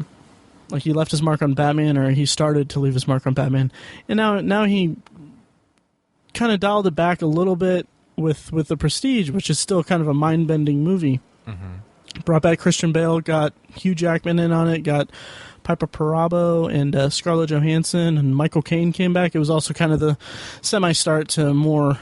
It was the second movie that had Michael Caine in it that Nolan did, and he's been in every Nolan movie since. Mm-hmm. I've always said Piper Perabo. Oh, really? What did I say? That's Perabo? I don't know. I don't know. I thought it was Perabo as well. Huh. I'll ask her next time I'm having coffee with her or on a date with her. But yeah, it's got Hugh Jackman and Christian Bale and Coyote Ugly in it. No, but so what did you guys think of The Prestige? Go ahead, Mike. I haven't seen it in a couple of years. In fact, I've only seen it twice. And I remember loving most of it, but not liking some of the ambiguities about it. And I think that's not fair. I think sometimes you have to appreciate ambiguities in movies, but I just wanted to know, spoiler alert, at the end of the movie, every time Angier dies, which version dies? And we never know. We don't know. And to me that's frustrating because he makes such a point out of wanting to be the one that gets all the glory and all the fame. So which Angier are we to believe dies every time? Because I also think it's pretty clear that it's random which dies every time. So then does the original Hugh Jackman not get the adoration every time? That bothered me at the end of the movie. And so when I stack Christopher Nolan's movies, this one is not at the top. Huh. Interesting. Yeah, I don't know. I guess I hadn't really thought about that. Which Angier it is that dies at the end. That's good pickup by you, Mike. Thank you. And at the end of the movie, he's cloning himself, but he's on the stage, but then he's also up in the rafters, but then he's also here, he's also there. I think, and I could be wrong because it's been a while since I've seen it, but the way I took it is that it's pretty clear that it is random which version of Angier dies. And that bugged me because I always felt bad for the original one. Huh. Interesting. I guess I hadn't put that much thought into it. Me neither. Sorry. No, it's good. It's interesting. It's interesting because he's essentially the villain of the movie. Mm-hmm. I would say antagonist is the better. Sure. Yeah, that's true. He is the antagonist, and yeah. Yeah, I don't know. I don't know which version is him, and I appreciate the ambiguity of it, though. I guess if I'm remembering it correctly, because it kind of leaves it open to our interpretation of it, which I'm always fond of those kinds of movies. I know people, that's an unpopular opinion for ambiguity in terms of movies, but I like having something to think about afterwards. True. True. Have either of you? That movie's based on a book, isn't it? Yeah. Have either of you read that or know anything about it? Really? Never read it. No. Yeah, me either. Yeah. And by the way, just real quick, this has been bugging me since we did the Yahoo Answers episode last time we did the Yahoo Answers one. When the possible troll mentioned Nolan basing his work on other people's writings, that should not disqualify or hamper anyone's enjoyment of him as a director in any case. Absolutely. It just bugged me. But I agree. If you want to hear more about us ranting about Yahoo Answers people, listen to that episode. Definitely. But about The Prestige, I enjoyed it quite a bit. It took me a couple viewings to really appreciate it, which is kind of rare, a rarity for me when it comes to Nolan. Because the first time I saw it, I thought it was a good movie, but it didn't grab me the way that Batman Begins grabbed me or Memento grabbed me. But upon rewatching it, I kind of saw kind of more the machinations that went through Nolan's brain or whatever when he created it or when he filmed it and made it, and you can appreciate it on a performance level because it's about two performers who are at each other's throats, and they're kind of going after each other, and there's a good chemistry there, I guess is what I'm trying to say. And Christian Bale and Hugh Jackman are really good at playing up that dueling kind of rivalry. Thank you. Are really good at playing up that rivalry. I agree. All of the performances were really good in it. Everyone, but I would say the strength is actually Hugh Jackman in it. Even though you can make the argument that Christian Bale plays two different characters and he has the juggling act, if you will, pun intended, of playing the two different people and trying to mimic the emotions through both characters. But I think the deeper evolution is with Hugh Jackman's character. What he goes through, and he turns himself into the villain. To borrow a phrase from Nolan's canon, if you will. Right. But I think the performance is better by Hugh Jackman. I know a lot of people give Hugh Jackman crap, and I don't understand it because I think he's. Yeah, I think he's first of all, right. First of all, I think he's a really good actor, and secondly, watch an interview with him. He's probably one of the nicest human beings on the planet, and always thoroughly enjoys everything he does. Yeah, and he never says anything bad about anybody. No. He's always positive. So. But yeah, and I think The Prestige is one of his better roles, in my opinion. So yeah, and if anyone wants to question their enjoyment of Hugh Jackman or whatever, just watch his even the opening bit on when he hosted the Oscars. Oh yeah, that was great. That whole song and dance, it was fantastic. Yeah, it was. That and also his entire performance in Les Miserables. Yeah. Yeah, just amazing performance, and he really shines in The Prestige as well. Like you said, turning himself into the villain and all that. Or last year's Oscars, when Jennifer Lawrence tripped on the steps, he's the only person who rushed up to stage to help her.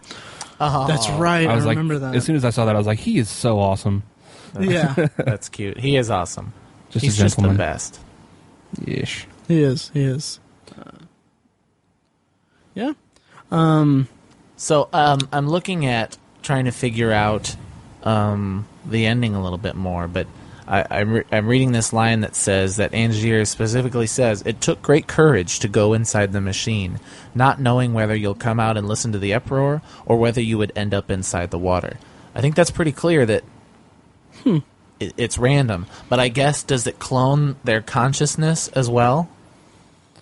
Jeez, I don't know. We'd probably have to read the book to find out. We need to find someone who was on the movie and rough up a suspect and get some information. Nice. Right. We definitely need to do that. Did you guys?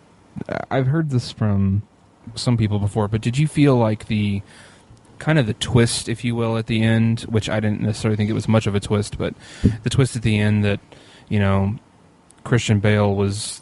His character was two people. He had a twin, if you will.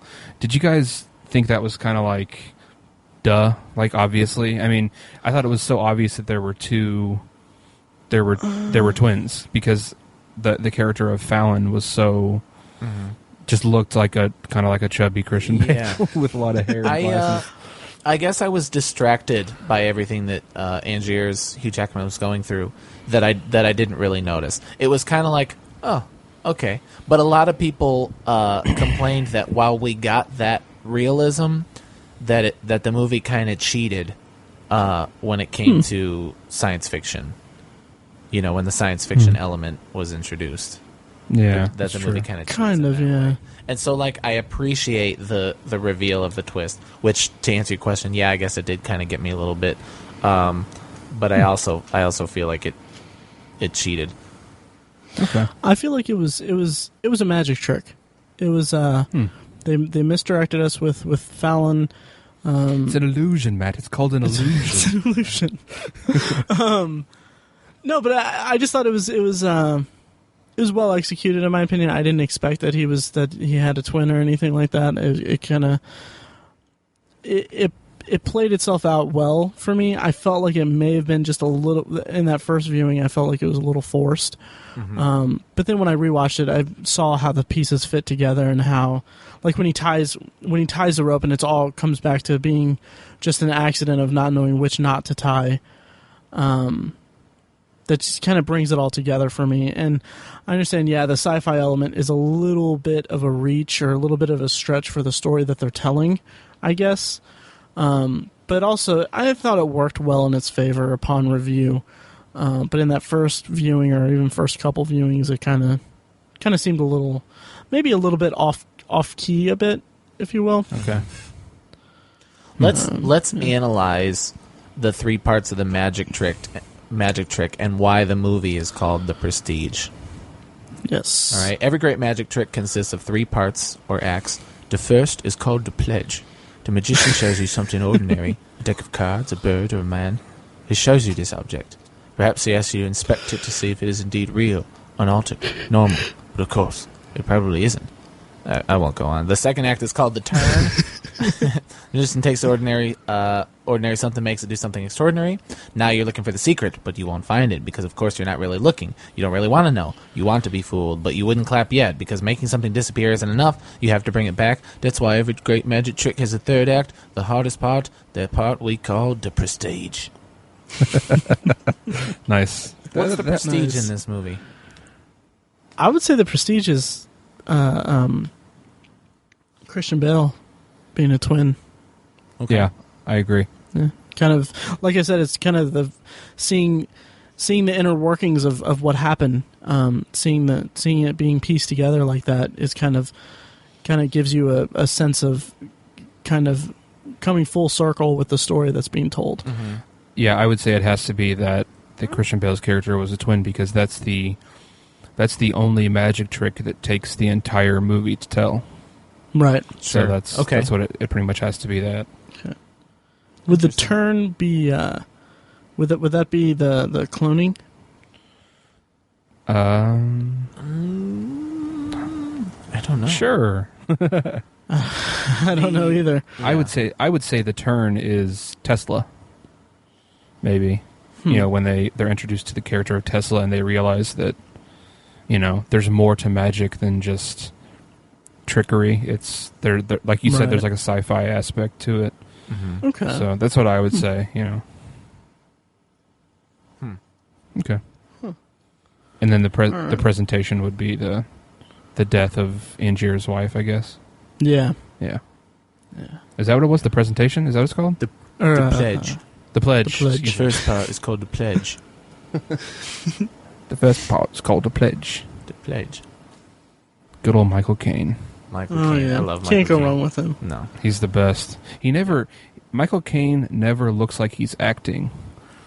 He looks like he just is that like I don't know, he just looks like he's just showing up to work and just reading some lines. Not that he's I don't know, I buy every single character he ever plays.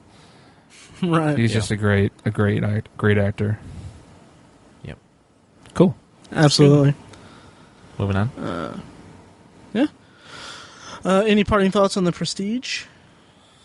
I think it's treated like Nolan's redheaded stepchild, but it should not be. I think it's one of his better movies, personally. It's his really cute adopted child. Adapted child. Ooh. Nice. Zing. Wordplay. Nice. Thanks. It's I feel like, and this is going to sound this is going to sound like a dig at him, but I don't mean this by any way because I do like the movie quite a bit. But I feel like it's his what I did on my summer break between Batman Begins and Dark Knight. Ouch. Yeah, I know it sounds awful, but I mean that's just. I know what you mean. Yeah, it's a smaller movie. It's sometimes what you do on your summer break is really awesome. Exactly. I mean, I loved summer vacation. Yeah. Yeah. It's when you really find yourself. Right. Cool. Yeah. Yep. All right. So shall we move on to The Dark Knight? Let's do it. All right. So I meant to mention this at Batman Begins, but what did you guys think of the ending to Batman Begins, the setup of the Joker? How do you feel about that? And going into The Dark Knight, what were you expecting out of Heath Ledger? That's a big conversation, but just first, what do you think of the setup of being the Joker? I thought that it was, again, at the time I wasn't sure that it was a prequel or not, and I thought that it was intending to set us up and say, this is how we get to Tim Burton's Batman. Oh, yeah. And I was wondering where that was going to fit into the timeline. Other than that, I didn't think much of it until we got Heath Ledger announcements and things like that. Right, right. So. Yeah, I had a similar opinion of it. I didn't think much of it. I'm not real crazy about blatant scenes like that where it's just like, hey, we're setting up the next one. I would prefer that a setup for a sequel is more natural, like you work it into the story more. I think that's a better way to go. So I'm not a big fan of those kind of scenes in general. Sometimes they're fun, sometimes they annoy me, but this one, I guess I liked the rest of the movie so much that I didn't let it bother me.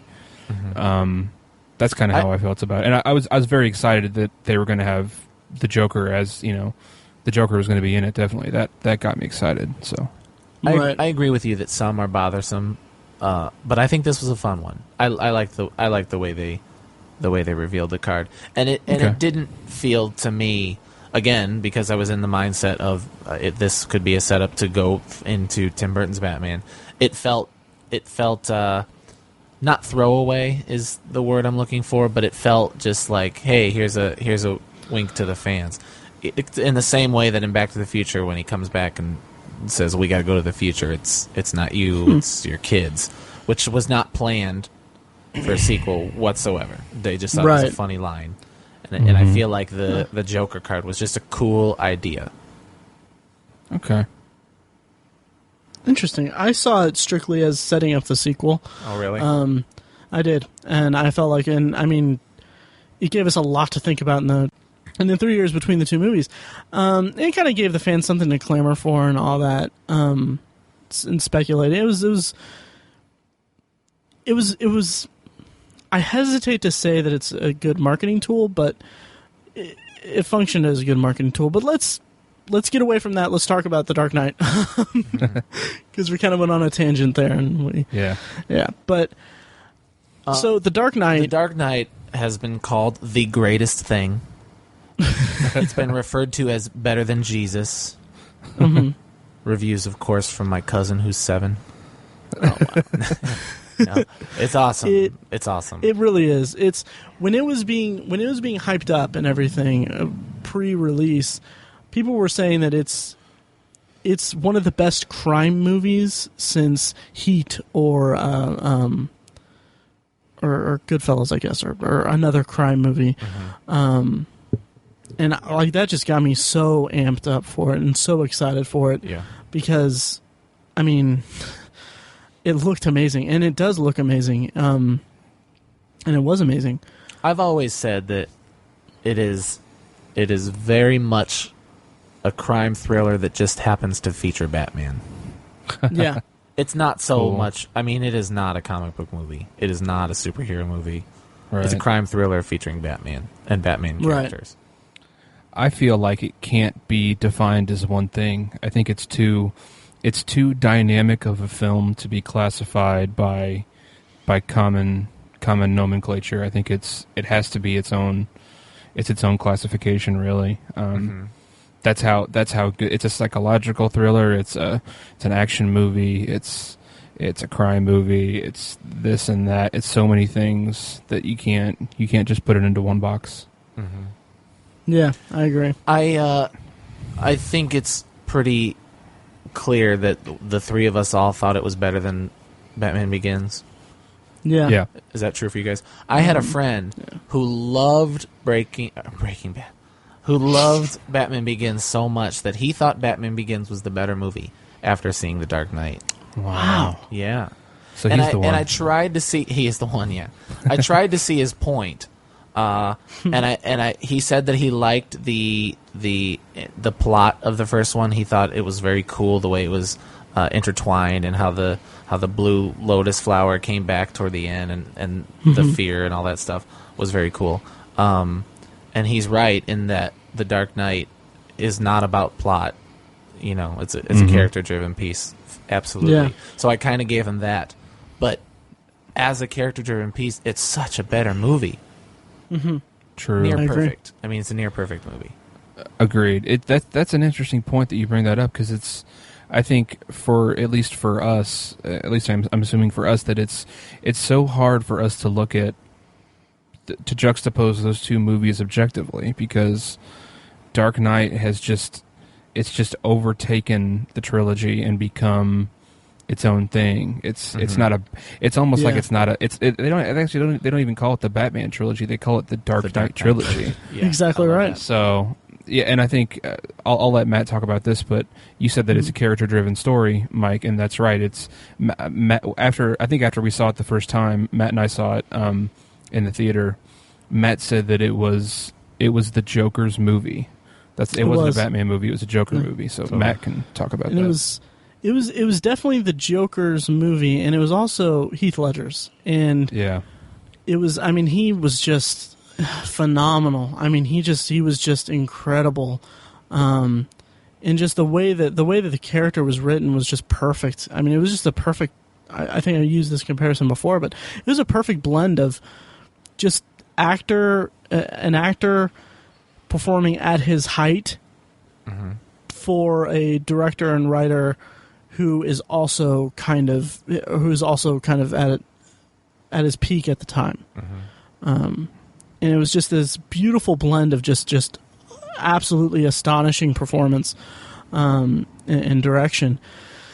And I mean, there's so much to the Joker, to the performance of it, at least to Heath Ledger's performance, that it was just you have to see it several times to really appreciate the amount of work that went into that, creating that character. Like that scene where he has the newscaster. I believe it's a newscaster, and he has the handheld camera, and he's taunting him and all that. Or no, not news. It's the Batman impersonator. It's the Batman impersonator. Yeah, sorry. Yeah. My bad. When he has the Batman impersonator and he has the handheld camera, I mean, like, there's so much like that. That's the best. Like, they really created the sense of fear that the Joker has. Like he's this wild, chaotic being, and he's taunting this helpless guy who's just, I mean, he's a little crazy because he's dressing up like Batman, but he's also, I mean, he's well-intentioned, but... Well, Batman's a little crazy, but that's a whole other conversation, but go ahead. Yeah. Right. But in I swear, like, I've seen the movie countless times. I mean, I could count the times, but I've seen it an obscene amount of times, and just about every single time, whenever the Joker says... when he's taunting the guy and he's like, "Look at me!" It just startles me every time, and I'm like, "Yeah, it's crazy." I've gotten into the habit of yelling that at my nephew. My sister doesn't really like that. So that movie made, my numbers could be off here, $7 trillion. Is that correct? I think it was $7.5. $7.5 trillion. So it made a bunch of money, and then of course it spawned 1 billion. Joker Halloween costumes for years to come. And I remember, in a weird way, having this strange aversion to that. Like so many emo kids, and I hate to use the phrase because that's so stupid, but so many emo kids, scene kids, whatever, dressing up as the Joker like that was the only good thing in the movie. And that really bugged me because it's not. Because there's so much more to the movie. And as much as I loved the Joker and as much as he deserved his posthumous Oscar and as much as he did steal every scene he was in, my favorite line is toward the end when Commissioner Gordon, I guess he's commissioner by then, says people deserve to have their faith rewarded. I love that. I love that's Batman's whole thing. While the movie is the Joker's movie, what Batman is trying to say in this movie is that people shouldn't fear all the time like they did in Batman Begins. And there is chaos, but sometimes there needs to be someone there to just say it's okay, even when it's not, to just make people feel better, to make people's lives easier. It goes back to Batman caring about this city and just wanting what's best for the people in this city. Right. Mm-hmm. Good point. Yeah. Totally agree. I agree too. So lots of funny enough. Let me tell one quick anecdote, and I'll let you talk. Funny enough, I said anybody who still dresses as a Joker is a douchebag or something like that. And the woman I'm about to marry dated a guy who dressed as the Joker, and so I was kind of like, oh yeah, like I won that one. Nice. Nice. Yeah. Little personal victory. Yeah, that's awesome. Nice. I never once dressed like the Joker. Yeah. One thing that a lot of people bring up when they talk about The Dark Knight is the comparison of Jack Nicholson's Joker to Heath Ledger's Joker. Thank you for bringing it up. I know a lot of people bring it up, and I just think, this is just my opinion, but I just don't think they're very comparable. I think they're two different characters when you think about it, because Jack Nicholson's was more of the comedic side of the Joker, as well as he had a dark side as well, obviously, but they emphasized the comedic, the joke telling, the one-liner Joker, as opposed to Heath Ledger's was they emphasized the psychosis and the mania of the character, as opposed to the actual joking side, the comedic side of it. And it's just, they're two different characters, really. And I don't think you need to pick a favorite, really. I don't think you need to say one is better than the other. That's just how I feel about it. What do you guys think? I agree, and I would like to kind of extrapolate that to the entire. I hate this word so much, but I hate this word, but the entire Nolan verse of Batman, because people compare it to, like, I mean, there's comparisons to Schumacher's Batmans, to Burton's Batmans, but they're not comparable at all, because it's like Nolan has created this world, this Gotham world that's very much his own thing. It's his own vision of it. It's not it can't be compared to the kind of there's kind of a comic book renaissance of comic book movies, I guess. Or at least this is the golden age of it, I guess. But like, people take it more seriously, and it's partly because of Nolan. It's just more grounded in reality, and you can't really compare the two. You know what's interesting is what it can be compared to. It more so than the Tim Burton and the Joel Schumacher versions films are the comic books. These are certainly more faithful to the comic books. In particular, the Killing Joke. In the Killing Joke, the Joker, we get an origin, but it's also a vague origin and multiple origins. I've actually read that one. Yeah, it's really good.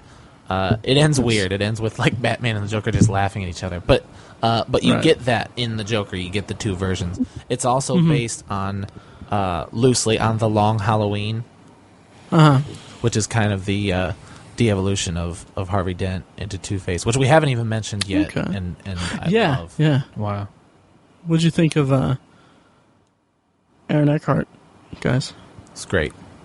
Awesome. He was very good. I think I will say I think that character could have been played by any number of actors, whereas the Joker was so inherently Heath Ledger's that, you know, it's easy to. I just think it could have been played by any number of actors, but it could have also been played very poorly by any number of actors. But Aaron Eckhart clearly had his heart in that that role. And I remember reading in interviews, so many people focused on the Joker in that, and Heath Ledger and stuff like that. They focused on that with that film. And I remember reading an interview with Aaron Eckhart where he was just so happy to be there because because not because he wasn't necessarily a household name at the time, but because his favorite actor is Gary Oldman. Oh yeah, that's awesome. He just, I remember him being in the interview just saying, every chance I got, I was asking Gary about. I was asking him about Sid and Nancy. I was asking him about, True Romance. I was asking him about just what he does to be an actor. And nice. I think at one point he said, I think the guy kind of hates me now. But it was just really, I really appreciated Aaron Eckhart after I read that interview that he gave. So yeah. I like the guy. I think he's great. I will say I liked him as Harvey Dent better, I think, than Two-Face. He played just a guy pretty well, but when he was going around roughing up all the suspects, I feel like when he would get angry, it was a little over the top. A little bit, yeah. Yeah, maybe it wasn't his strong suit, but he didn't. I wouldn't say he ruined it, or he didn't. I think he did it justice, but not as well as maybe somebody else could have. Yeah. Maybe. Yeah, I agree. Yeah. But anyone in that role would have been under the shadow of Heath Ledger. Totally. Yeah. Totally. True. So yeah. Yeah. Anything else about Dark Knight, or should we move on? I mean, there's so much. There's so much. We could devote. Yeah. We could do a review and then just talk about every little aspect and talk about. Yeah. I do want to mention that it is the movie of the three. I know there were several scenes in Batman Begins filmed in Chicago, and very few, I think, of The Dark Knight Rises filmed in Chicago, if any. None. But the bulk of The Dark Knight was filmed in Chicago, and I just love it because I'm such a Chicago homer, and just like when they're going down to, what do they call it, Lower Fifth or whatever, it's so clearly Lower Wacker Avenue, and just like the city skyline when he's up on top of the buildings, it's just awesome. I feel like Batman is saving my city because I recognize all the buildings and the streets and things. It's That's great. Nice. And the scene where the Joker escapes from the prison and he's driving around and the music cuts out except for the Joker note, and he's just waving his hair in the wind and all that stuff. It is the streets of Chicago. It feels like the Blues Brothers. It really does. I agree. I when I watched it, it felt like Chicago. It didn't look like Chicago. It felt like Chicago. Yeah, exactly. I agree. Interesting. Exactly. Which I don't know if that's a good thing. I guess, Batman Begins felt like Gotham. We could talk about that. I feel like Batman Begins was the best depiction of Gotham as something that you can't really put a finger on. And I like that they changed the places in all three movies where they filmed. Pittsburgh was the last one. I feel like Batman Begins was very Gotham-y. Yeah, true. I agree. Yeah, I can only hope that Superman versus Batman is filmed in Indianapolis, so that I can feel like it's saving my city. Nice. Yeah. All right, shall we move on to Inception? Let's talk about Inception. Next up is 2010's Inception. It's I loved it. All its faults, it has some faults, but I feel like despite its faults, it's also nearly perfect in its entertainment value. Like, it is one of my desert island movies. I could watch this movie from beginning to end at any time. If I come across it on TV and I see it playing, I will watch it through to the end. I love it. I absolutely love it. It's the story of, for the two people who haven't seen it or don't know about it, it's about a team of, it's a sci-fi heist movie that takes place in people's minds, pretty much.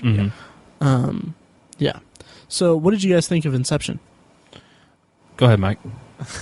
You always defer to me. I do. That's okay. It's if I had to rank, it would be behind The Dark Knight but pretty high up there. I want to give it to this movie for the bendiness of it. I also like the performances more than a lot of the other movies. If you kind of take Heath Ledger out of The Dark Knight, I think the performances as a whole in Inception are better. Maybe, I guess, because I'm comparing the main protagonist, Leonardo DiCaprio, to the main protagonist in The Dark Knight, Christian Bale, which doesn't get a whole lot of play in The Dark Knight. But I love Leonardo DiCaprio in that movie. I love the twistiness. The only thing to its detriment is its runtime for me. A lot of the other movies I've seen several times, and I just sometimes don't. I'm not able to squeeze in a 2.5 hour flick. As much as I would love to, just watch this if it were on TV, I can't dedicate that much time to it. I wish I could because it's such a great movie, but I've seen it significantly fewer than a lot of the other movies. Interesting. Tiny? I love Inception. It holds a special place in my brain, not my heart, because it it destroyed my brain. It was the second time that Nolan really, reached in and jumbled my brain. I think it's, as far as structure goes, I think it's Nolan's best work, which is a very bold statement in my opinion. But like Mike said, it's not flawless because it's super exposition heavy. It kind of has to be, but the runtime of it is a factor as well. And I think not just the fact that it's 2.5 hours, but when you look at the first act is really long. The first act is like an hour long. It's crazy. It actually it's to the point where they get all the way into like the final dream, and there's like 45 minutes left in the movie. It's crazy. It's just way too long. There's too much talking. It does have flaws, but I think even those flaws are pretty cool to hear him talk about it and explain everything is still really cool, especially the first time you watch it. It's a detriment to it on repeat viewings because you already have all the information, but it's still just an amazing film. Besides once you get past that first act, the pacing is just unreal. The amount of intense action and drama that they pack into the last hour of that movie is borderline unprecedented, in my opinion. Just how much they were able to cram in there. It's an amazing film, and it's something that you can watch. Every time you watch it, you pick up something new, and I think that's indicative of only a few films ever. Honestly, 2001: A Space Odyssey comes to mind. Every time you watch it, you pick up something new from it. I think that is a special mark that very few films can achieve. I agree. It's funny you say that about it being too long, both of you, because I feel like it's a very tight 2.5 hours. The actual heist that goes on doesn't start until, like you said, it's about an hour in, because the first act is all set up and all that. But once that starts, I mean, it's just boom. I mean, I'm strapped in and ready to go. It is a rocket ride from there. It is. Yeah. It does go. I didn't mean to say that it drags. Okay.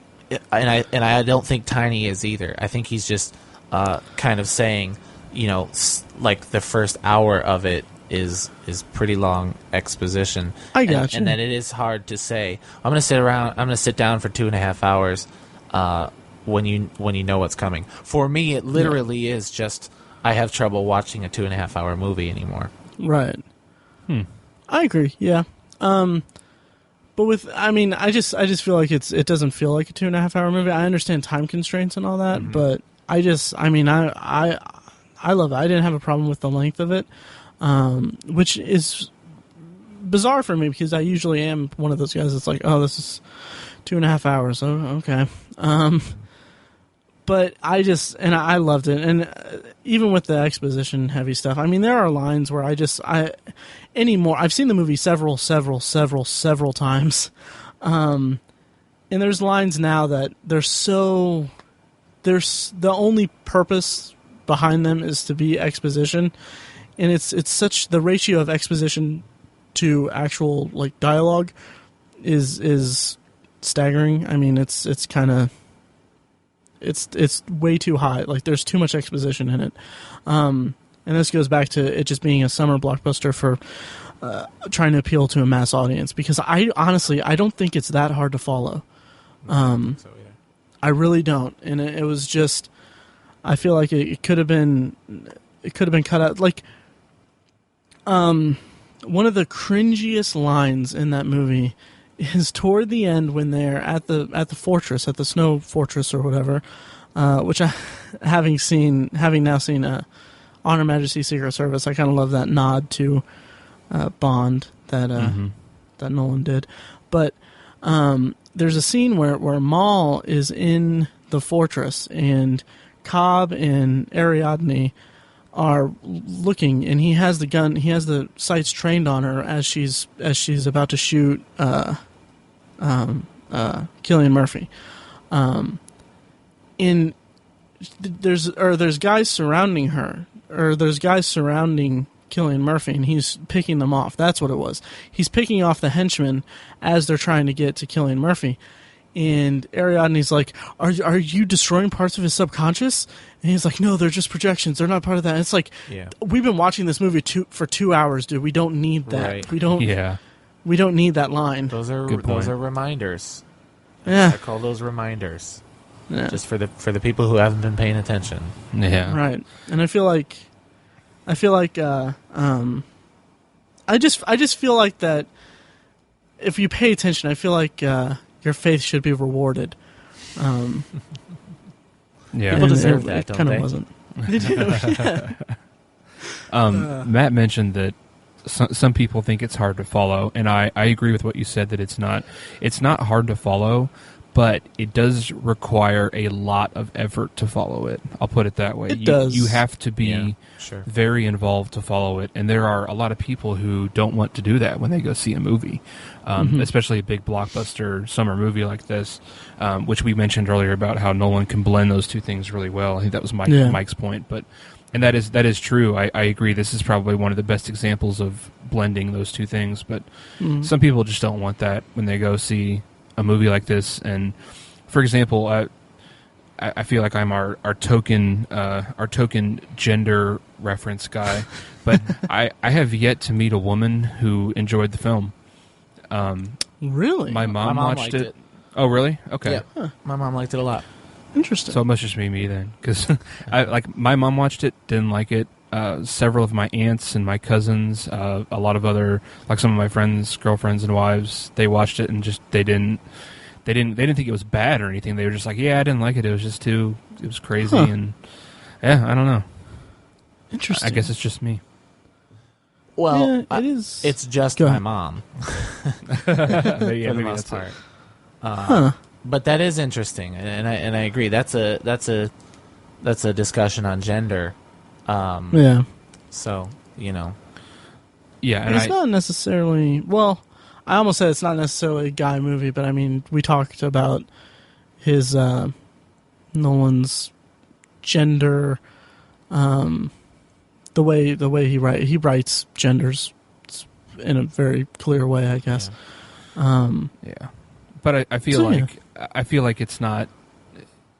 When you talk about the film, you can say that it has a very, very intense love story in it, because it does. But it's obviously it's one-sided. It's only from the male perspective, really, Right. because she's dead, but she's also kind of alive at the same time. It's a very unique. It's a very unique love story, and I think it's a one-sided one. So we could ask my fiance what she thinks. Ah, yeah. Do you want to get her in here? Yeah, absolutely. Ask her. All right, let's ask her. Okay. Hey, Amanda. Come here really fast. I like it.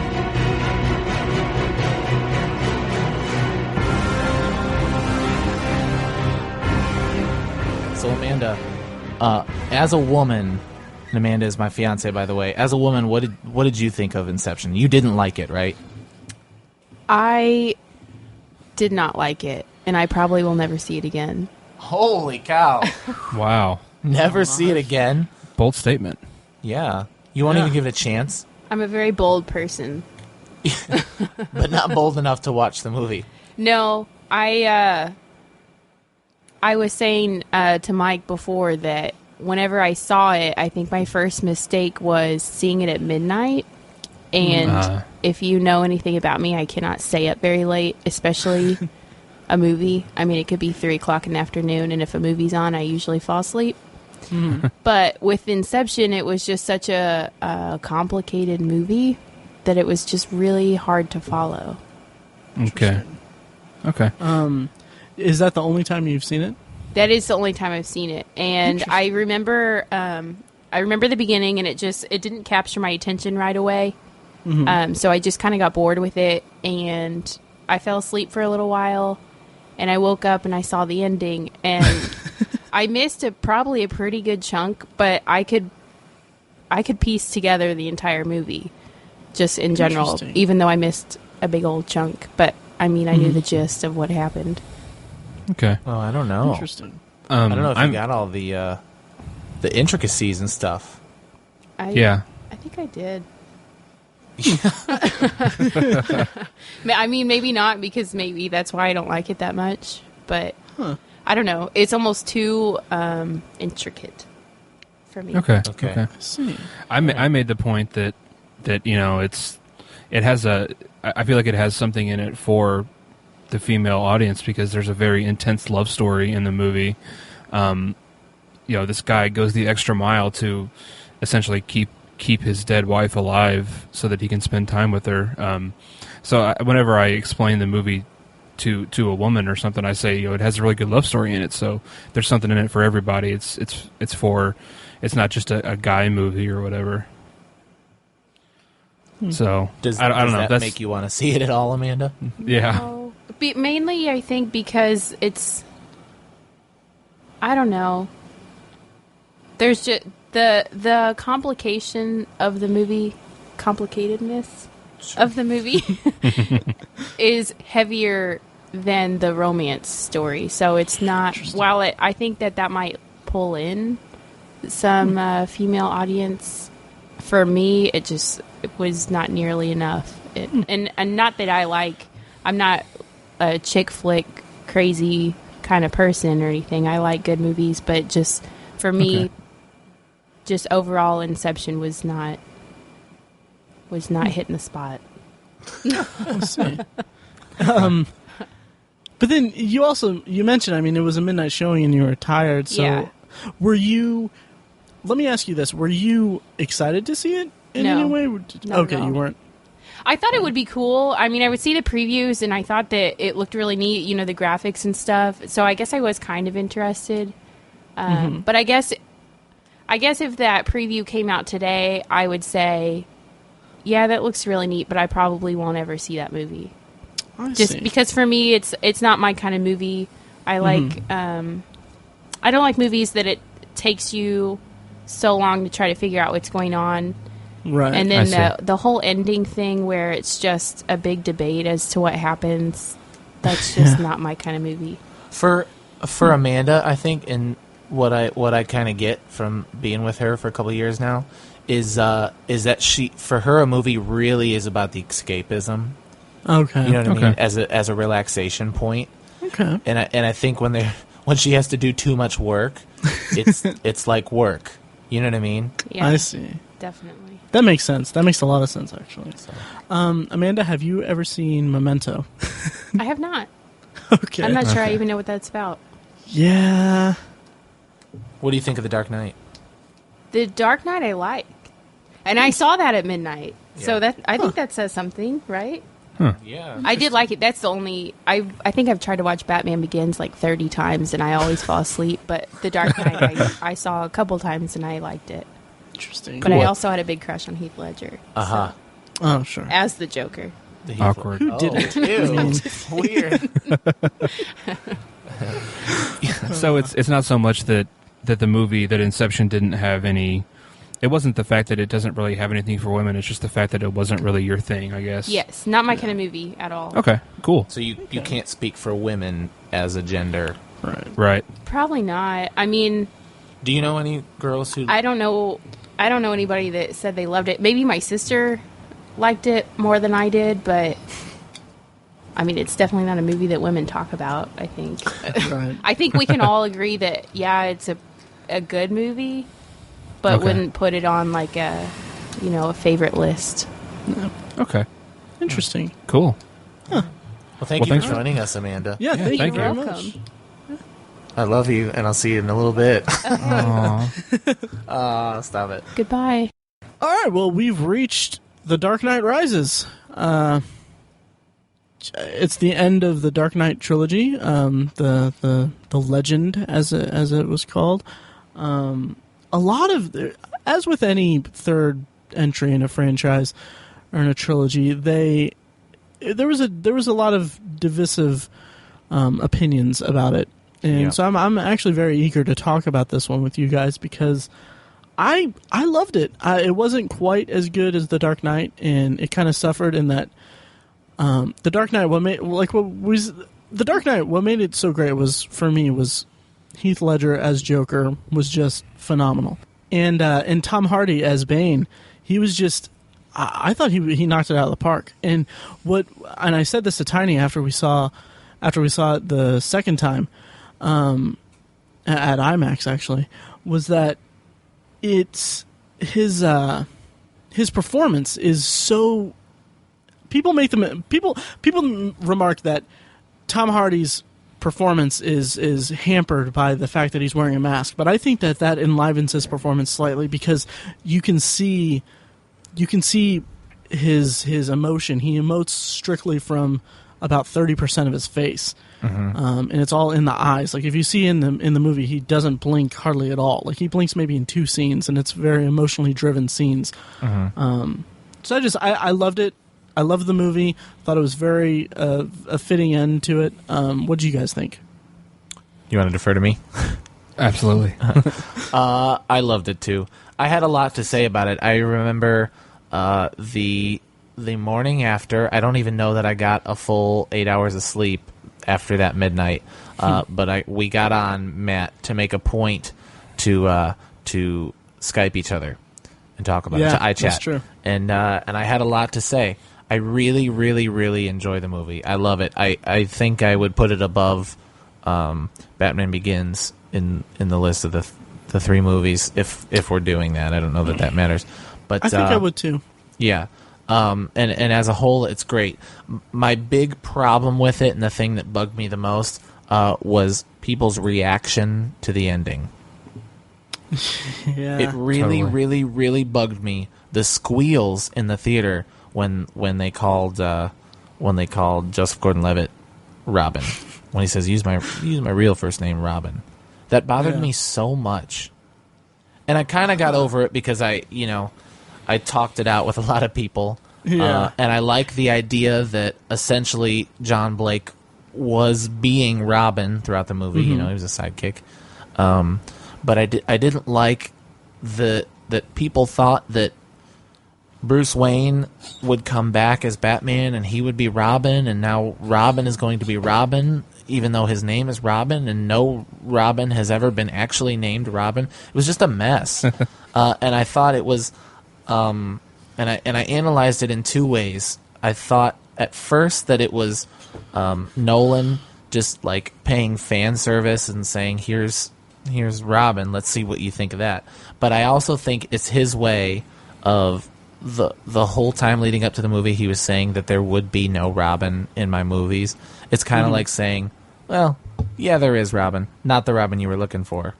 You know what I mean? Like, all you get is that some guy's first name is Robin. I think it was almost like a jab at those people who wanted it so badly. Absolutely.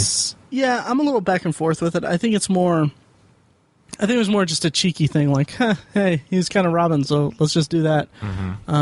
Let's make him Robin. But I don't know, I thought literally heard the reaction, ooh, he's going to be Robin. People. And that was my problem. Yeah. Yeah. That's understandable that annoyed you. That would have annoyed me too. I didn't. My personal reaction was just when I saw it, I just kind of laughed. I was like, "That's funny." Yeah. And I think that was the intention. It was just. I don't even know if I would call it fan service. I just think it was like a fun little thing to throw in there. Just, Yeah. You know, that's how I viewed it, anyways. I mean, there was a gasp in the theater. Oh God, It's gonna be Robin. I honestly I didn't like the fans being like, well, no, he's John Blake, he's not Robin. That was like it seemed like it was just totally like it ruined the movie for them that the character's name is actually Robin. Mm-hmm. The kind of because there was some outcry about that, and I felt like that was more like I'm just like this is Nolan's Batman saga. It's not very factual it's not very. It's a loose adaptation of the comics. It's not canon. It's not accurate. Yeah. It's not. Right. They're not going for accuracy, and just because a character is in spirit Robin and in name doesn't mean that he needs to be Dick Grayson or whatever. And even more, he's not going to be Robin. He is almost certainly going to be Batman. Right. You know, or an interpretation or whatever. of Batman. Right. People said, "Oh, what about Nightwing?" And then it was like, well, okay, I guess. Yeah. Some interpretation of Batman, yeah. Yeah. Real briefly, because we need to talk about the actual movie. Also, how did you, Mike, you specifically, or both of you, how did you feel about what if? I mean, it's moot now, but how would you have felt if they had said we're going to have Joseph Gordon-Levitt play Batman in the Justice League movies, and we're going to have it tie in with the Nolan universe? Big problem. Really, see, my bias towards Joseph Gordon-Levitt would be excited because I think he's fantastic. So I would be excited in that for that, but it would be kind of silly, I guess. I guess for continuity reasons, it would be kind of cool, but I don't know. I guess I would like it, but I don't know if I'm really the best authority to comment on it. So I will defer to Mike. Yes, our resident comic book nerd. Yes. As much as I love Joseph Gordon-Levitt, to start a Justice League franchise with a starting movie, it would really lack something if your Batman was not Bruce Wayne. Severely, it would severely lack something. That's Good true. point. If that was the case, and I don't. I think it would be very unwise to do that because I think even casual fans would cry foul that Bruce Wayne is not Batman at the start of a Justice League movie. You know, Bruce Wayne founded the Justice League, so that you know, that's just Interesting. Plenty of people would cry foul. Fair point. Yeah, Okay. I just like the idea of Joseph Gordon-Levitt being in anything, really. Sure, Yeah, me like I too. said, I would love to see, while the origin is not the way I would like to see it, if they just said, hey, we're going to do Nightwing or whatever, I would watch it. Or if it was like John Blake's Batman, I would watch that too. Yeah. Mm-hmm. Okay. Cool. So let's get into the meat and bones of the actual movie. Gotham Under Siege. I personally just loved that. I thought it was a great bookend to a trilogy that was very much about Bruce Wayne fighting for the survival of his city. Yep. And I felt like seeing that city just completely destroyed and at its deepest depth, or at its hardest, at its most rock bottomness, was just. I thought it was a very ballsy and just really, really interesting way to go about concluding a trilogy. Yeah, I like the way you said that he had to save Gotham, because in the first film he prevents an attack. In the second film, he stops an attack that's in progress. Where essentially the Joker's trying to hold the city hostage, and in the third film, he's trying to reverse a successful attack. You know, it's the city's lost, it's gone. He has to save it. You know, it's very they're very it's a very tight progression of risk to the city of Gotham. It's an evolution that the plots go through. It's prevention, and then it's saving, and it's all these different. They're very different, but they're very similar. It has both aspects to it. That's what I liked about the plot, as far as the conflict plot of the films, the whole trilogy. Good analysis. Yeah. I like that. I like the idea of the evolution of the city under siege and Bruce Wayne, Batman, Me too. defending, stop lossing, and then rebuilding. Right. Yeah. Progressively, you know. I like that. That's I like cool. it a lot. I like that. I didn't intend it when I said it like that. I didn't intend that analysis when I said saving the city, but now that you say that, that's spot on. Cool. I like it. I like it, and I'm going to take credit for it. But yeah, I loved seeing Gotham that way too, and I think it was cool that they chose. I think out of necessity more than anything, but they chose to shoot it in Pittsburgh instead of Chicago, like the first two. It felt like a different city when it was under the rule of Bane, and actually, if you want to be technical, it's under the rule of the people.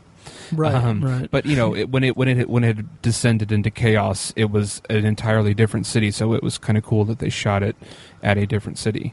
That's true, That's and also, and also to point out, they also shot it out of tax reasons. Yeah, and plus, I think Nolan's actual reasoning was they had literally shot every inch of Chicago. Yeah. So they had nothing else to go on. Exactly. It makes you wonder how much of that is rhetoric, like how much they're selling that they want to make Gotham difficult to identify, and then how much of it was tax reason and this and that. You know what I mean? Yeah. Because Right. they definitely were like, well, we wanted to make sure that you couldn't say it's this or that or this, you know. But it's pretty clearly Chicago in The Dark Knight. So so that's difficult. That's difficult for me to believe. Right. So, true. Talk about real quick the this is spoilers. You know, we're in spoiler country here, guys. Talia al Ghul. Something that I thought that I didn't pick up on this the first few times I saw it, and I don't think I even picked up on it until I saw someone mention it online. But when she and Bruce are in his mansion, and after they've just banged, she literally, this is before we know her true nature, they show her actually starting a fire in the fireplace. Like, she stokes the fire and she starts a fire, and I just think that's a great visual foreshadowing or visual indicator of it, and it's the kind of depth that you don't really see in a lot of comic book movies. Symbolic imagery. There you go. Yeah. Interesting. Yeah. Cool. And also go ahead. Sorry. Go ahead. What were you gonna say? I was just gonna say I liked the twist. I didn't see it coming, even though I should have. Because me too. Like, the whole time I was like, okay, well, all right, Bane is Ra's al Ghul's son, I guess, or whatever. Yeah. I was like, okay, that's cool. I mean, yeah, and it just never really struck with me. It never really hit me that, oh wait, he did have a kid. Oh yeah, there's a woman. But I loved it. I thought it was cool. I think go ahead, Mike. I was just going to talk about that The Dark Knight Rises had one of, if not my absolute favorite scenes in the entire trilogy, actually. Please be the scene I'm thinking of. Go ahead. It's the scene where there is no music, right? And Batman and Bane fight for the first time. It's just awesome. It's awesome how he tears him down, and it's so real looking that I suspect somebody got roughed up. Yeah, it's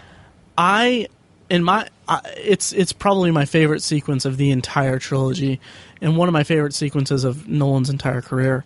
I just love it. It's just the atmosphere, and what's crazy about it is I've sang Hans Zimmer's praises a lot, and And it's just amazing to me that there's none of him in that. Nothing. Right. It's Like, the no sounds music. of the sewer. It's the sound of the water falling in the background. It's the sounds of the punches. It's just A really- awesome. it's Exactly. A really cool set too, Yeah. where it's Yeah. set at. And I agree that I think it's behind the zero gravity fight in Inception. I think it's Nolan's best work, in my opinion. And I agree. It's a lot of if you look at the I think that scene, the dialogue that Bane has in that scene is so haunting. It's like Yes. it's almost like a horror scene mixed with an action scene about how he talks about being born in darkness. Yes. He's being Yep. both figurative and literal.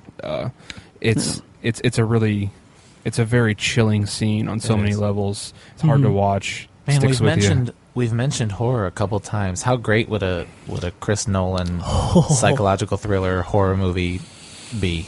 Oh, Yeah. man. Oh, That's a would be. conversation for another It is. episode. Because, That would be great. I mean, that would be amazing. Would. you. Totally.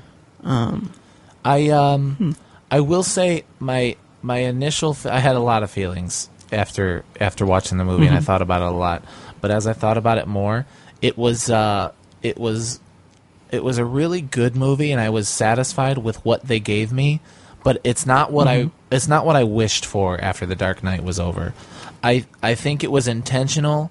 I think it was intended that Heath Ledger would be back as the Joker. Of course, his death is even more haunting in the line in The Dark Knight when he says, "I think the two of us are going to be doing this for a long time." Right. And of course they're not. That's a bummer for more reasons than just the world lost a great talent. But to the movie universe. But I was hoping to see like the Riddler. Oh, man. I think that would have Dude. made for a really good, twisty Nolan type plot. I wanted so badly for the third movie to be where Batman goes up against the Riddler. Riddler finds out who he is and taunts him through like Yeah. just plays this mind game with him. Right. And like I wanted Riddler to be a sadistic serial killer who is trying to frame Batman for the murders or whatever, and is just taunting him. And I wanted it to be like a Seven, like Seven, but in Batman. Yeah. I just wanted a good depiction of the Riddler. As much as I love Jim Carrey, and I actually kind of do like Batman Forever, and I know we don't like to compare the two series, but Right. I do like Batman Forever, but Jim Carrey's Riddler is essentially the Joker in a green leotard, Yeah. and so to get a really good Riddler would be awesome. Right. One of my favorite parts about the film is how Bruce Wayne's attitude towards his role, his dedication to the city of Gotham. He says throughout the film, or he implies throughout the film, that he feels like he needs to die in order Yeah. to fully. He feels like he has to make that sacrifice. And one of the things that I wanted from the film, it's what I wanted from the trilogy. I wanted Batman to die. That's actually what I wanted from the trilogy. I realize as far as the comics, that may not make a lot of sense, but I feel like for this trilogy specifically, I feel like he needed to die. He did, and though. essentially he did. That's what I was going to say. Essentially, that's what happened. Go ahead. I feel I'm sorry. Yeah, you're fine. Yeah, I wanted Batman to die, and I think that's what we got. But I think Bruce Wayne felt like he needed to die. He felt like throughout the film that Bruce Wayne needed to die, but he didn't. It just had to be Batman. He forgot that. He forgot that he's a symbol. That Batman is a symbol, and that a symbol can be whatever you want it to be, Right. and that he could achieve that through the death of Batman, and he didn't need to die himself in order to achieve that. That's a You really know. good point. Yeah. Yeah. I like that. Yeah. I mean, despite wanting the Riddler, and like I said, that would have been a completely different movie, obviously. I still feel like this was definitely a great end to I would say soon almost iconic trilogy in the long run, in the grand scheme of things. Do you think in 10 years, 15 years, do you think we will remember the trilogy, or will people mostly just talk about The Dark Knight? Ooh. It's a good question. I think people will talk about the trilogy because I feel like while The Dark Knight is so different from the first, I feel like the two sequels complement each other so well, and they're so similar that, you know, they're dark and gritty. All three of them are dark and gritty, but the two sequels have such a psychological aspect to them that I think people will just accept all of them as like one long movie almost. At least the two sequels will be viewed as like one long movie, in my opinion. So I feel like they'll talk about the trilogy as opposed to just The Dark Knight. I think so too, and I think in the long run, Nolan's legacy will endure more than the trilogy itself. I hope that's my hope, at least. Yeah, right. I think lay people will remember the trilogy, but as far as the industry, I think they've already forgotten The Dark Knight Rises. I think people still remember The Dark Knight. And when you hear famous people talk, people who work with the studios talk, they still just mention The Dark Knight. And, you know, true. And already I don't hear much about The Dark Knight Rises anymore. Yeah. Good point. Yeah. Thanks. One of the things I missed from the trailers was the you are as precious to me as you were to your own mother and father. I swore to them that I would protect you. I would protect you. And I haven't. Yeah. Yeah. It wasn't in the movie. I wish it was. That's one of my main complaints with it. Is I wish that it was kept in the movie, because I wish that, because to have that in it and then have the ending with him crying at their grave, that it would have been tighter. The line totally fits. The line absolutely did not need to be removed whatsoever. Yeah, it did. Yeah. It's strange. It's too bad. Yep. Yeah. I wanted to bring up really quickly that we've had 3 adaptations of the Batman character. We've had, you know, Schumacher and Nolan and Tim Burton.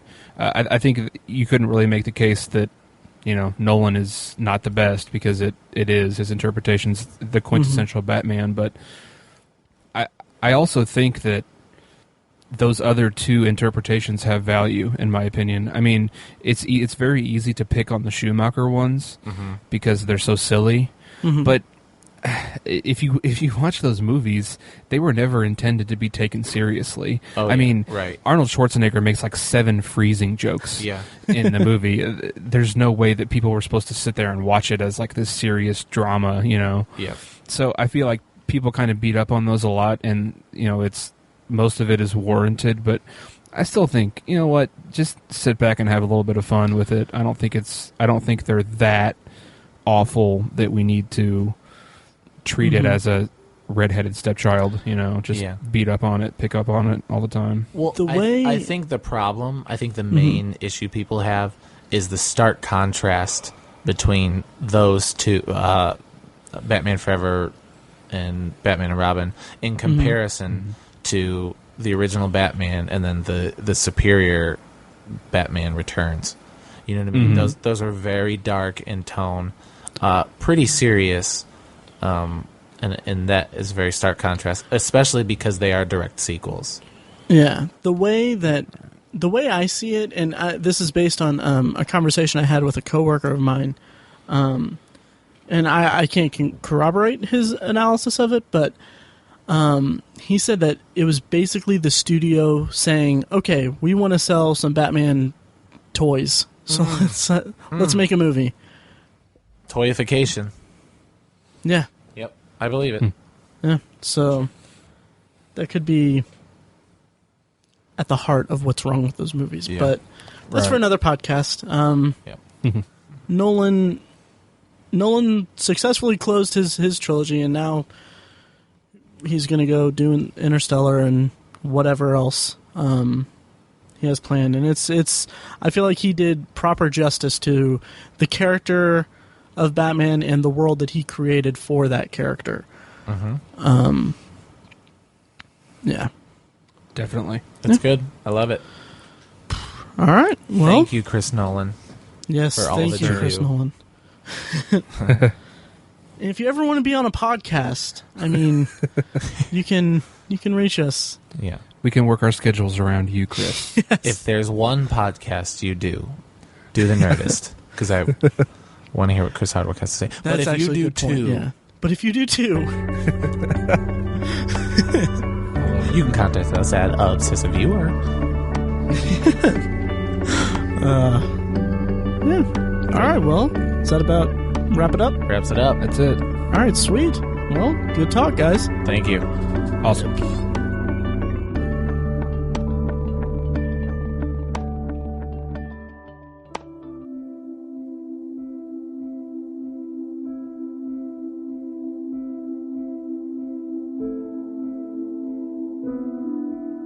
We've always defined ourselves by the ability to overcome the impossible.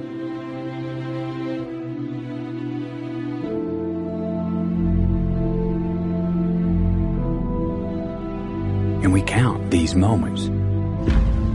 The first ever to fly faster than the speed of sound. These moments when we dared to aim higher, to break barriers, to reach for the stars, 76, you are go. to make the unknown known.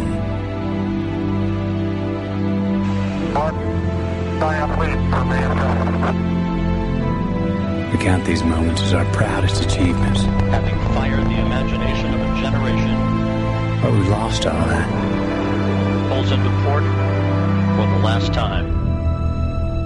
Or perhaps we've just forgotten that we are still pioneers, that we've barely begun, and that our greatest accomplishments cannot be behind us, because our destiny lies above us.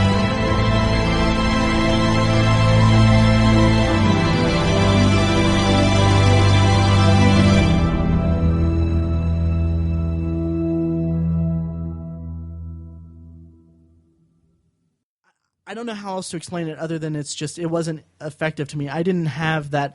I wasn't as into the father-daughter relationship as the movie wanted me to be, if that makes sense. You wanted a light show and a space fetus. No, Nice. no, I did not. I wanted to feel emotionally connected to these characters, and I just couldn't.